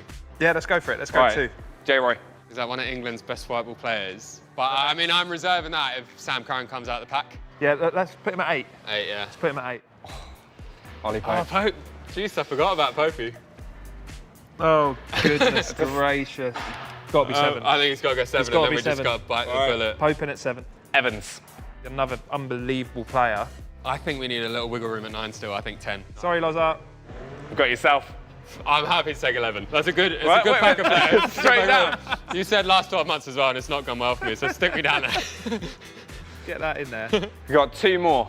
And you've mentioned him a few times already. Stick him in. Stick him in at the top. Get him straight up. He's Right. done some pretty good things. Sam Curran, right at the top there. And then last, right, if you want to do the honours of Yeah, we putting got yourself on the board. That in there.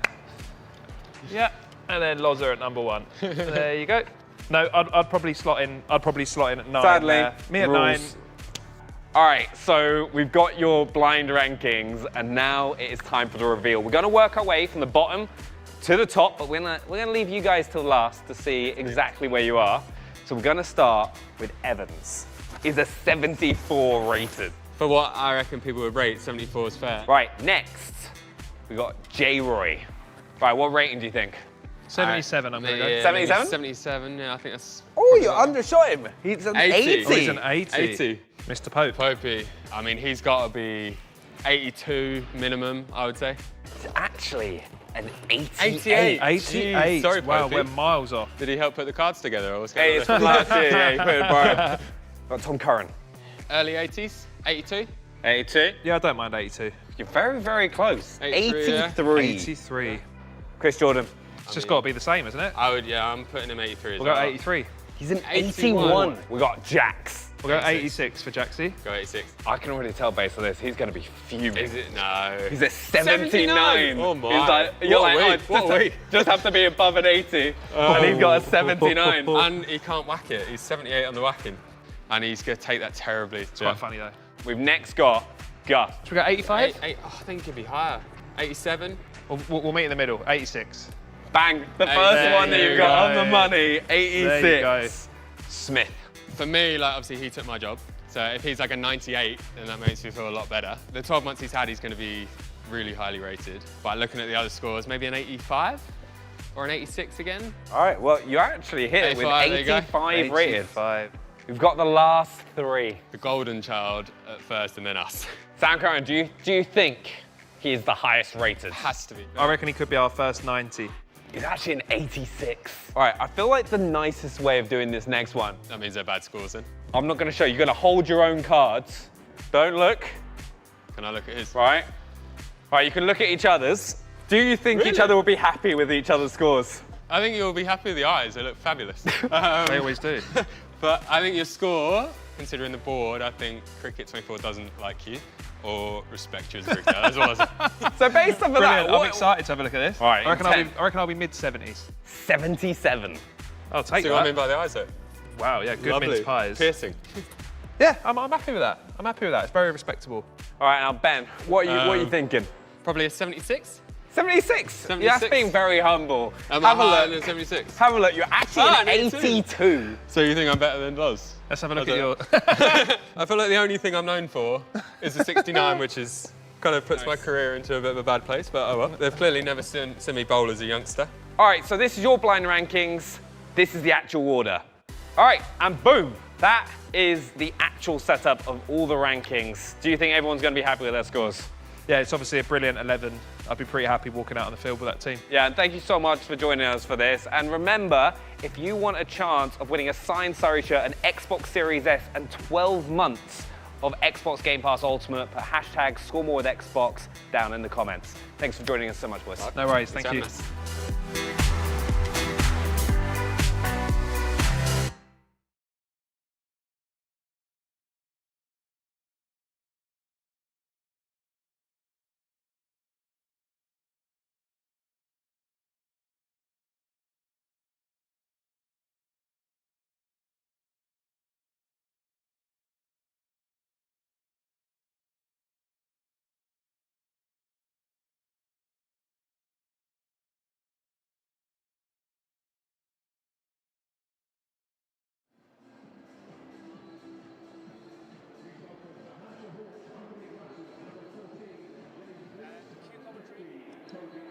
Welcome back to the Kia Oval, where Hampshire require 142 to beat Surrey. That Surrey first innings never really got going, bar one Sam Curran assault on John Turner, where he took 21 runs in and over. It was a stop-start innings for the home side. They have a real mission at the start of the second innings, defending just 142. They'll start with Dan Worrell, armed with that new ball. He'll start with 2 slips, bowling to Albert and Vince.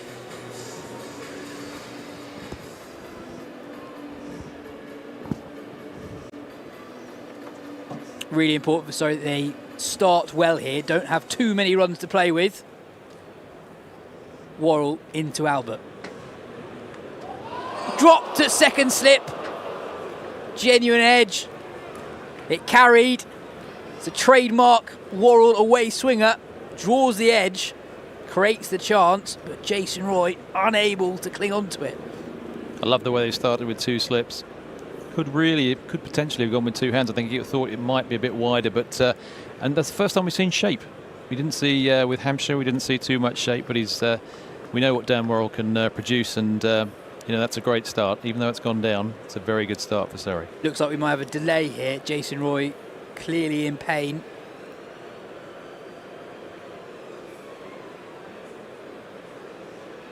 Looks like he'll continue though.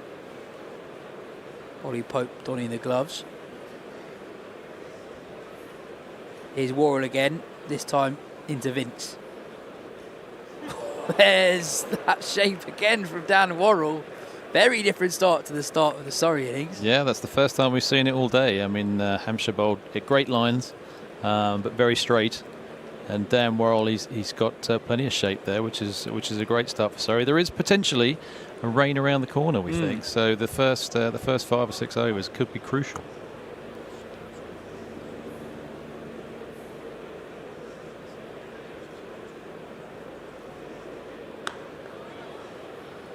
Driven firmly from Vince, who gets off the mark with a quick single. Ali, what do you make of the first innings and Surrey's score of 141? Slightly less than they'd have hoped for, but you don't think massively under par? I think 145, 150. I know sometimes you talk about Surrey as a 160, 170 ground, but the size of it would bring that down, as would the pace of the wicket today. Love the fact that Surrey have started aggressively, 2 slips in there, and they'll know they need early wickets. Yeah, a lot of rain overnight too, so the outfield not quite as rapid as it normally is. But from a batter's perspective, the first few overs, when it does swing, you've probably got 3 or 4 overs where you can get some really good swing out of it, and someone of Dan Worrell's class is going to get more than probably anyone. He's been outstanding for not just this year, but for quite a few years. And as I said, it's great to see a bit of shape outside that off stump. Albert on strike in good form, scored a 50 in their first game. Cloths it as he tries to pull a slightly shorter delivery from Warren into the leg side, but it falls safely. Yeah, Albert 54 off 34 against Essex's Hampshire scored 230 for 7 from their 20 overs in an emphatic win in their opening fixture. Vince, fresh from the PSL, where he had a really good campaign, batting a lot with David Warner actually, hit 62 off 31 up top. Slight change of the field here. Second slips come out, Ali. Yeah, I mean, James Vince is a fantastic driver of the ball. Occasionally he does nick the odd one. He's a good puller of the ball as well, but it'll be a good battle. Oh, it's a delicious shot from Vince. A little bit of width. Throws his hands at it. And that's the first boundary of the Hampshire response. Very well timed. Very classy shot through the offside. Just a fraction of width and dispatched. That's a very good shot. James Vince, one of the players on show today who you would have played against, Ali. Yeah, I did play against him when I was playing for Notts. I think he was just about making his debut. He came, and I know he drove really well that day. I think he scored 90. He's a good puller, good hooker. And I think sometimes, the one thing he does do is occasionally is drive loosely outside the off stump, which will be a positive for Surrey today, but that was a little bit short of a length, and he's on that in a flash. He's a huge player for them. If they get if Surrey get James Vince out, I think that'll be the key wicket for me. Tom Curran to start from the pavilion end. Sibley's in at first slip.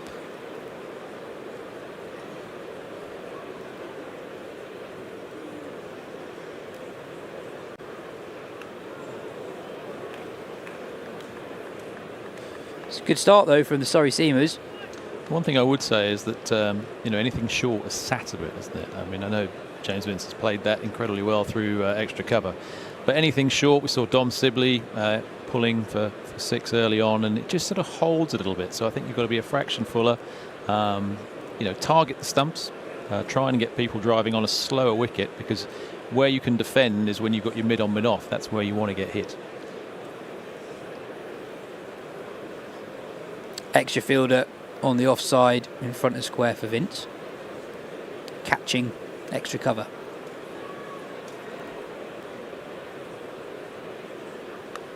Tucked into the leg side. They'll think about 2, but there'll just be 1. What did you make of that Hampshire performance with the ball? I thought they were very disciplined. They didn't bowl, especially their first 10 overs. I thought they bowled wicket to wicket. They didn't bowl too full when they did get driven. So driven to mid on, mid off. That's on slower wickets. Sometimes that's frustrating because you time it quite well, but it doesn't quite beat the fielders, especially if mid and off sit a bit deeper, which of course here they are as well. But I thought they bowled very well. Oh, squares him up. Beats the outside edge of Albert. We've seen good carry today as well. A few balls really fly through.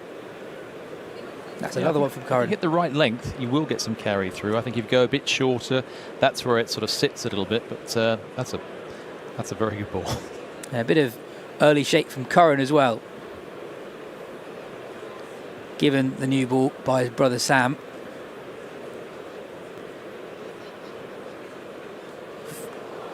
Very, very early move to squat down low from Albert to try and get the ball above short fine leg and short third. Well, it's a good shot if you can get it, but it's proved harder today than on quicker wickets. I think where the bounce is even truer. Sometimes maybe a little bit too paced this wicket, with the odd ball just sitting, and that makes it harder. But with swing as well, which is certainly a positive for Surrey. They'll know they need wickets. I think if they don't get wickets in the first 5 or 6 overs, it'll be harder. But all shaping nicely, and it's a good position.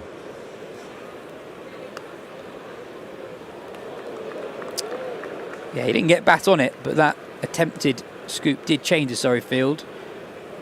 Fine leg went back onto the boundary. As a batter, when you get the sense that the pitch might be a little bit too paced, what do you do differently? Are there particular shots that you put away in your locker? Well, the hack can go. I think it's important to keep your shape more than ever and let the ball come to you, which isn't always easy, especially when it is a bit slower. Albert gives himself a bit of room. Gets it over extra cover. Doesn't totally get hold of it, so it's only 2 rather than 4. 4 runs from Curran's first over. Hampshire 11 without loss. The thing about it is if you keep hitting mid on and mid off and you keep getting dot balls, that puts the pressure on you to try and find that boundary, and sometimes in doing so you try and look for it too much, and that's when you lose your shape and a little bit of your form. So it's about trying to let it come to you, not be too greedy, and that's why I think if Hampshire are clever, that they'll try and pick where 1s and 2s are if they can keep rotating strike. But the positive for Surrey would be wickets, if they can pick up a couple of wickets, and that'll chew balls and get the run rate up, which is what Surrey will need. No surprises to see Worrell continue from the Vauxhall end. Tom Curran's in really close at a catching cover.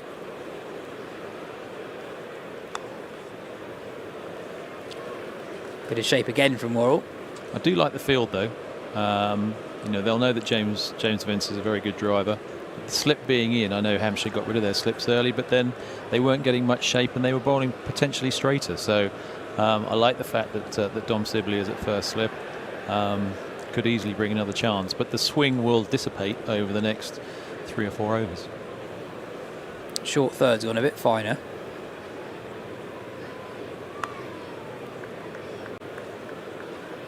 Vince gets off strike. Yeah, I think Hampshire also, they bowled really well to their fields. And quite often when you're assessing how a bowler's going in a T20, you can't really make a judgment off a single ball in isolation, because what they're doing is bowling to the field, bowling to the dimensions. I think it's easier for Hampshire knowing what the target is. I think when Surrey lost the toss and were inserted, they weren't sure.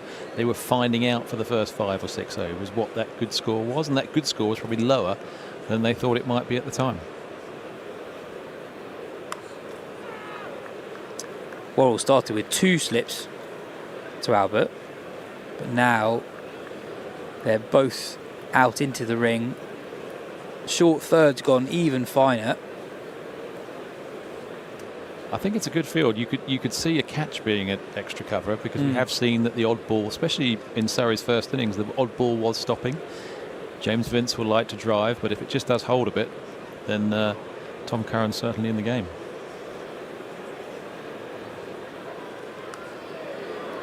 Doesn't get hold of it, but it falls safely. It's another single for Albert. Yeah, you've got 3 fielders on the offside for Surrey who are really close to each other. From Sibley at point to Curran at cover. Different field for Vince. And the reason not many of those balls have penetrated the offside is because when you've got more pace, you can give yourself room and create that and go square. Because the pace hasn't quite been there, that's given the fielders enough time to either get a hand on it, or it's gone straight to the fielder. Cover drops 5 or so yards. And that's pulled in front of square on the leg side, and that'll be 4. Another good shot. James Vince holds his position very well, and it's probably the right way to go, to go across the swinging ball. You can kind of go with it, and you won't pick up a lot of value, but he's playing very well, holds that position well, and it's a very good shot, well controlled. I suppose from a length perspective as well, Worrell's getting that shape, but he's not really attacking the stumps. He's been keeping the ball slightly outside off stump.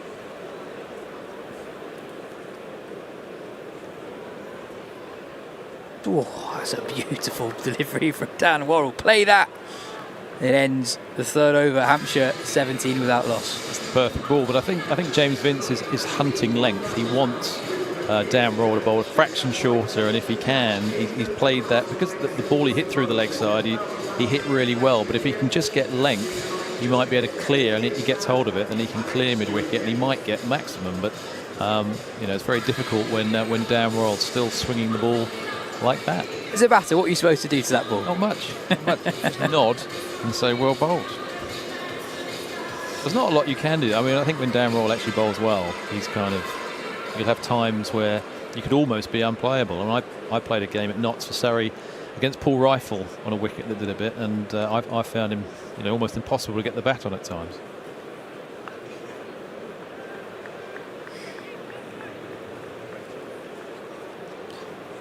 On a pitch like this, when par might be 15 or so less than it might normally be, do you think there's an advantage in being the side that bats second? Because you see here, Albert, he's not raced out the blocks, but there's no urgency as such, because they know they're only chasing 140. Well, there is a bit of urgency. He tried the lap, and he knows that if they just, if Surrey get through the power play at around about a run a ball, they'll be very happy with that, because then the fielders go out and you can defend that. Mitch Santner to come in and bowl, I think, who will be very good. So we've seen swing to start with, and I love the fact that they've kept going with that, which is really good. But as I said, it's the sort of thing when if they pick up one wicket, and then you're likely to see spin come on pretty soon, because it's difficult to attack spin straight away when you come in, and I think that's where the squeeze could come. We're currently at almost 7.5 and over, and I think if you can just get a wicket, be it a nick or a mistimed shot, and then you'll see a bit of Mitch Santner, I would imagine. You could squeeze it up to 8 and 9, and I think if you get up in those numbers, that'll be difficult to chase. Curran pulls out of the delivery at the last moment. Yeah, it's a good point, the required run rate. Sorry, haven't picked up a breakthrough yet, but that required run rate would have started at pretty much bang on 7. It's now approaching 7.5 runs and over.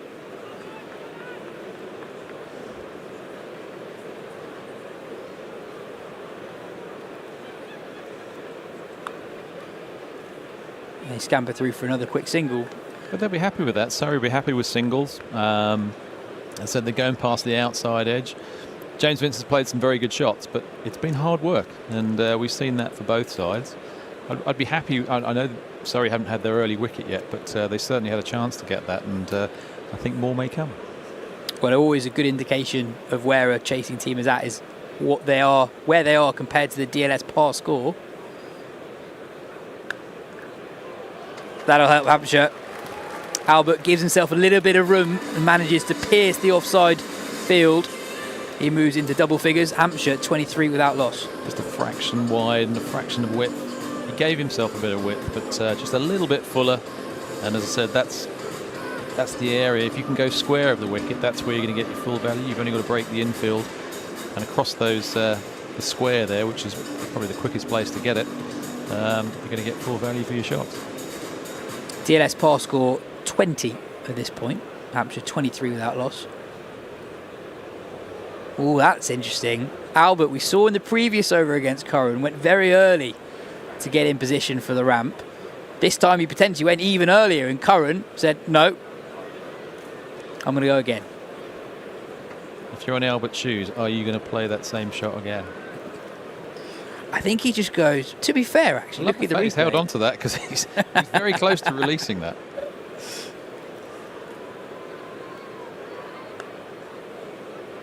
Pace off from Curran.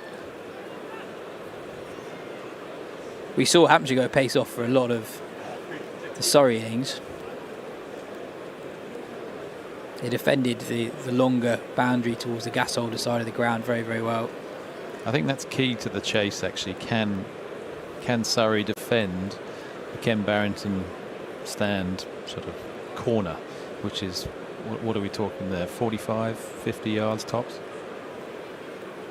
Vince looks to give himself a bit of room, but Curran follows him, pulls it into the leg side, picks up a single. 8 runs from that over. Hampshire 25 without loss.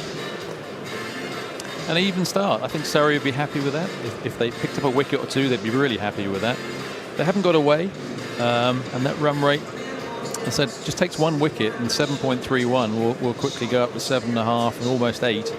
As I said, it's if Hampshire keep wickets in hand and don't lose anything, then they can continue at the same sort of rate. But a wicket will bring a squeeze and a change here at this end. Nathan Smith armed with a white ball for the first time here at the Keir Oval. It's gone well in the first 2 games of the season so far. None for 26 from his 4 against Somerset at Taunton, and 2 for 21 from his 3 against Glamorgan. Here he is to James Vince. That's a lovely shot from James Vince. Timed it so well, no more than a push into the offside, and that's run away to that long boundary 4-4. His timing's been imperious so far, hasn't it? And I think he's just not over-hitting. He's just standing, waiting there, his head's in a good position, and he's just lent on that. And that's a slightly lusher side of the ground as well. There was no follow-through, no flourish at all in that shot. Pure timing from Vince. Yeah, a man in form.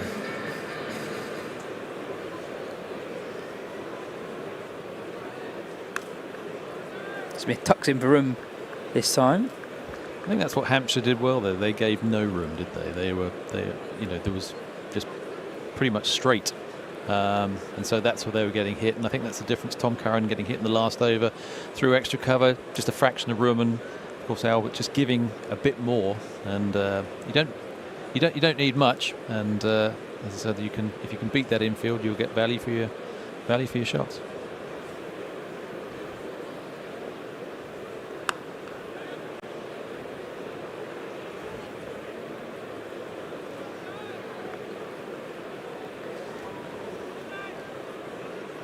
Forecast was saying earlier that we might get some rain at some point in the Hampshire run chase. A reminder that once we get 5 overs in, we have a result. So that's why I brought up the DLS par score in the previous over.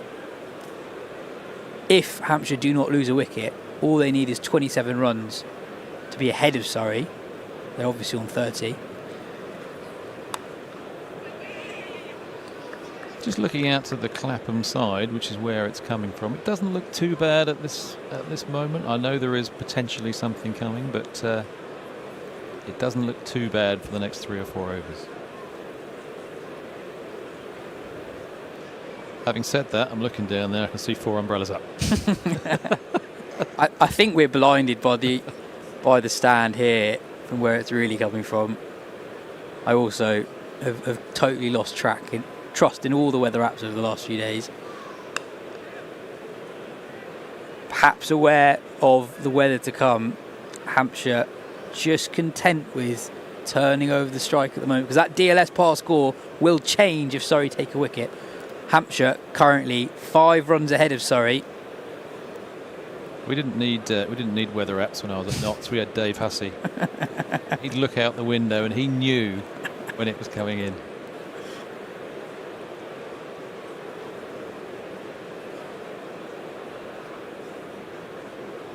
Short ball pulled aerially as well, but it lands safely. Albert will come back for 2. Decent over for Hampshire. 9 from it. They're 34 without loss, and crucially 7 runs ahead of the DLS par score. 1 over of the power play remaining.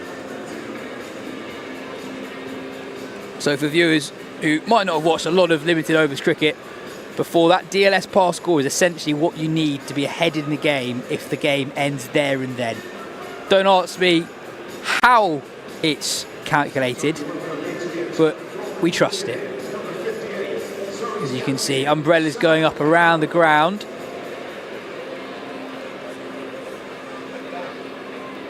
And down as well.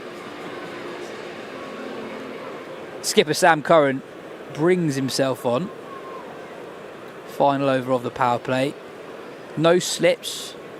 2 men out on the leg side. Attempted Yorker.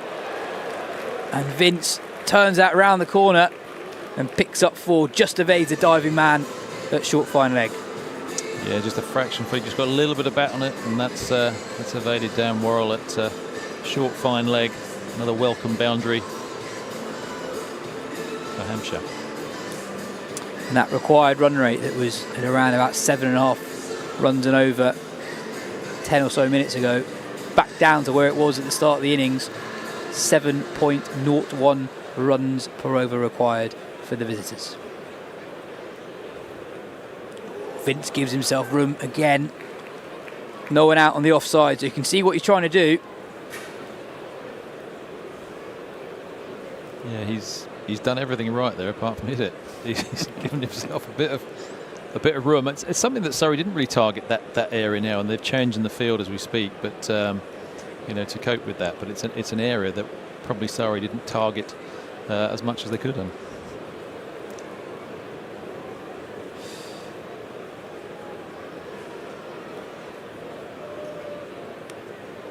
Genuine edge from Vince, but no slips alongside Ollie Pope behind the stump, so it runs away for 4. In truth, if there were slips, it would have gone wide of them. Frustrating over from a Surrey point of view. 2 boundaries to Vince already. The second one not entirely convincing.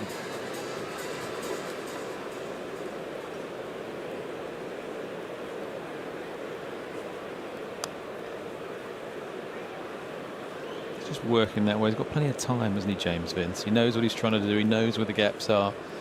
I know that previous 4 was a little bit streaky, but yeah, he's just looked more at ease on this wicket than anyone else, I think.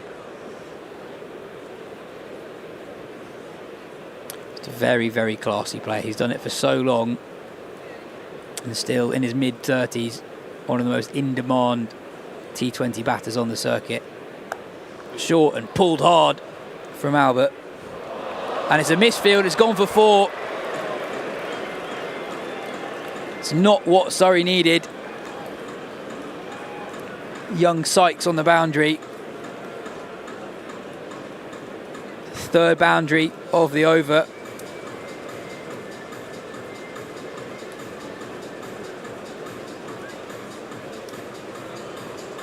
Not ideal. Not ideal, but there are captains in the past at Surrey that would have been a bit harsher than Ian Gregg for one. That's very short, and that'll be given wide. Not happening for Surrey at the moment. 14 runs from this over, the final one in the power play. If it were to rain, that DLS pass score, by the way, 32. So Hampshire miles ahead at this stage. The umbrellas have gone away. It is looking darker, to be fair. It's coming over a little greyer at the time. That's one of those super slower balls that Sam Curran's added to his repertoire recently. It's another fumble in the deep from Sykes, and it allows Albert to come back for 2.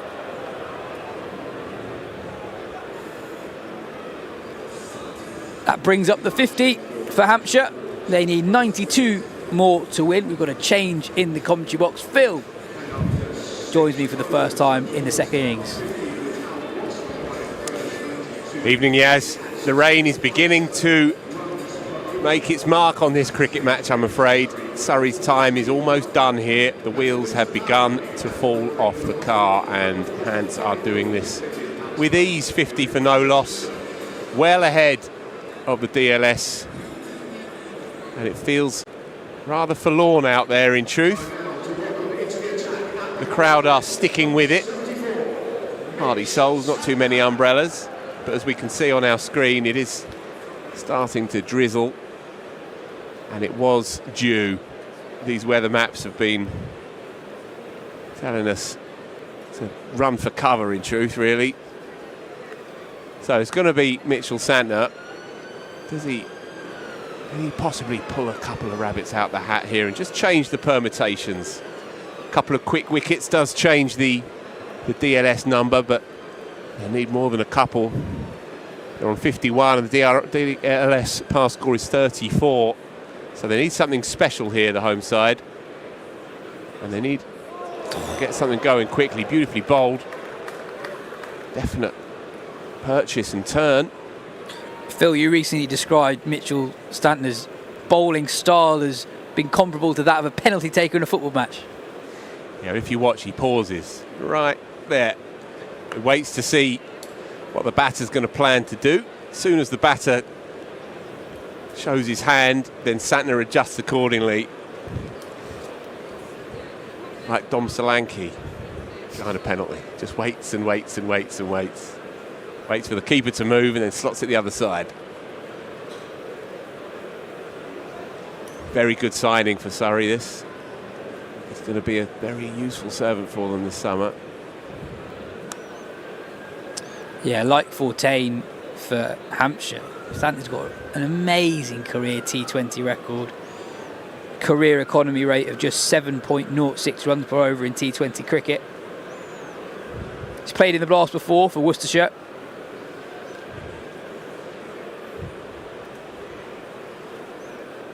Tosses that one up.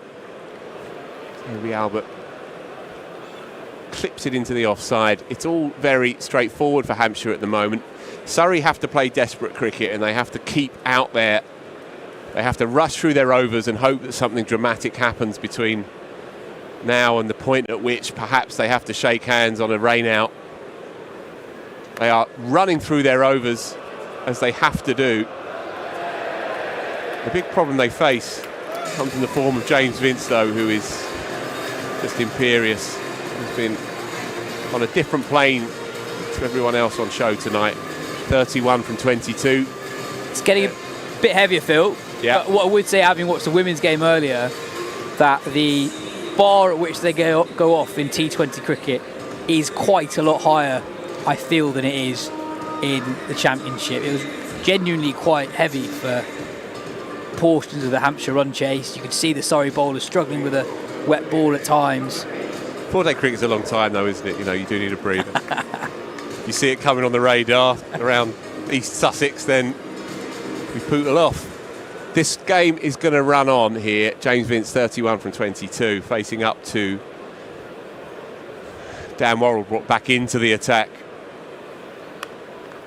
Vince just waits on the back foot, caresses it into the space. That back foot shot, just to get himself going earlier in the piece, shot of the day. Just leans on it, stands tall. Just a beautiful batter.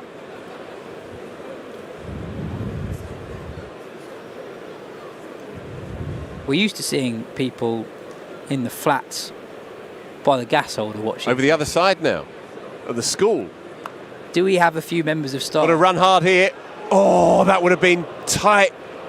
Chris Jordan, lethal in the covers, but can't take down that off stump, and so Vince fights on.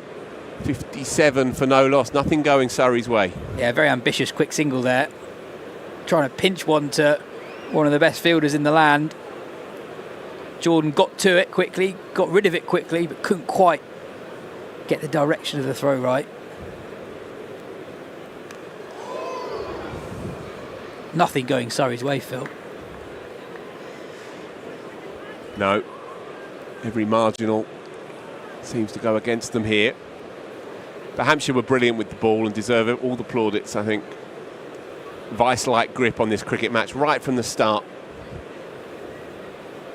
Their command of length in particular on this pitch was immaculate, I think. They've got some quicks that can slip it. Playing a miss this time, Vince. Slightly loose outside off stump. A couple of missed cut shots in this innings. That's all priced in, of course. It's genuinely quite heavy. Looking around the ground, people trying to find a bit of cover. Yeah, Worrell turns again. Surrey very mindful of the permutations here. The only way that can save them is wickets, and quickly. Crowd seem to sense it as well. There's a murmur and a burble around the place now. This game is edging away from the hosts.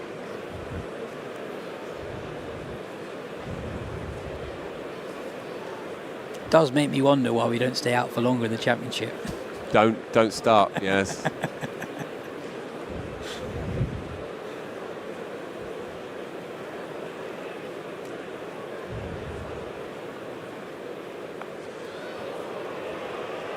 Get much of it, James Vince, but we'll pick up a single. Vast expanses in the onside, and so another one ticks by. This is all Hampshire. 58 for no loss. 8 overs gone. Run rate very manageable. 7 from here. DLS not a problem for them. There they are. Yes. Are they the teachers? I don't know. On top of the school next door. What a view that must be. A couple of quietly decent overs from Surrey, just 8 runs from the last 2 overs. Santner from the Vauxhall end, Worrell back at the Pavilion end. But they need wickets. Santner fresh back from the IPL, where he was involved in the playoffs with the Mumbai Indians. The New Zealand white ball captain these days.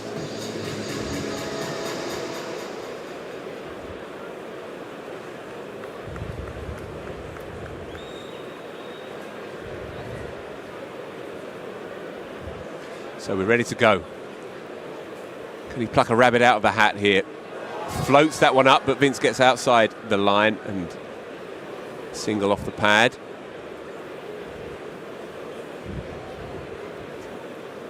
They'll take some stopping this year, I fancy, Hampshire. They bat deep as well. They've recruited brilliantly. Brevis is a world star. Halfway there already. That's cut away behind square, and that's beautifully timed. Toby Albert pick up another boundary. Width and just a tiny bit too full. Yeah, he waited on it really well. Tossed up from Santner, slightly slower, but he waited and waited and waited to ensure he got that behind square. And it looks like we're off, folks. The umpires have come together in the middle. They've had a quick chat and decided this is probably too heavy. And looking around the ground now, it's a fair comment. It is hosing it down. Yeah, it's pelting it. So we can have no complaints. We sensed it might be around 8:30 that it was due to come in. And Hampshire, everything has gone their way. They won the toss. It was an easy decision to put Surrey in.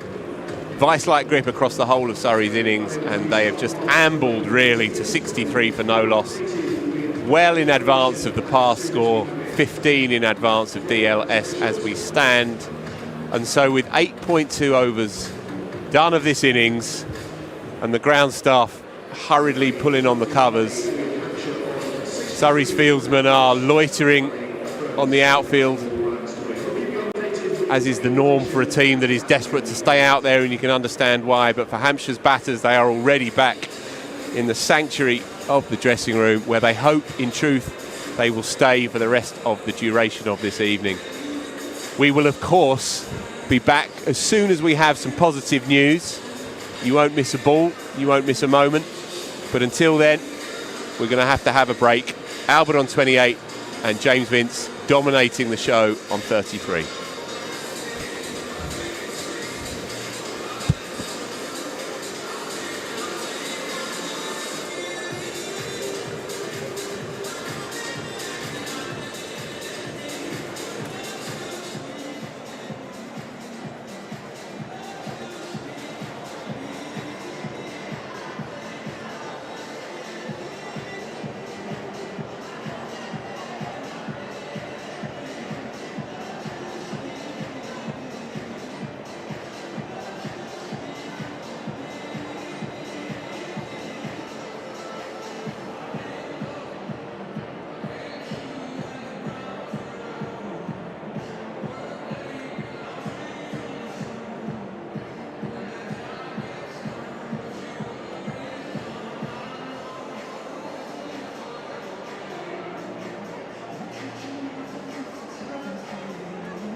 Ladies and gentlemen, you will be able to see that the hands are being shaken. That is it from the Keir Oval today. Hampshire are victors. They kept Surrey to 141 from their 20 overs. Hampshire 63 without loss. And that is it. They win by 15 runs on the DLS method. Vince and Albert not out. Vince 33, Albert 28. Hampshire go 2 from 2. Surrey 1 from 3. They next play at home against Kent next Thursday. We'll be back here on the live stream for that. Before then, though, Surrey women are in action at home against Durham on Sunday. That's it from me, Rana, Phil Walker and Alistair Brown. Cheers for joining us this evening. See you next time.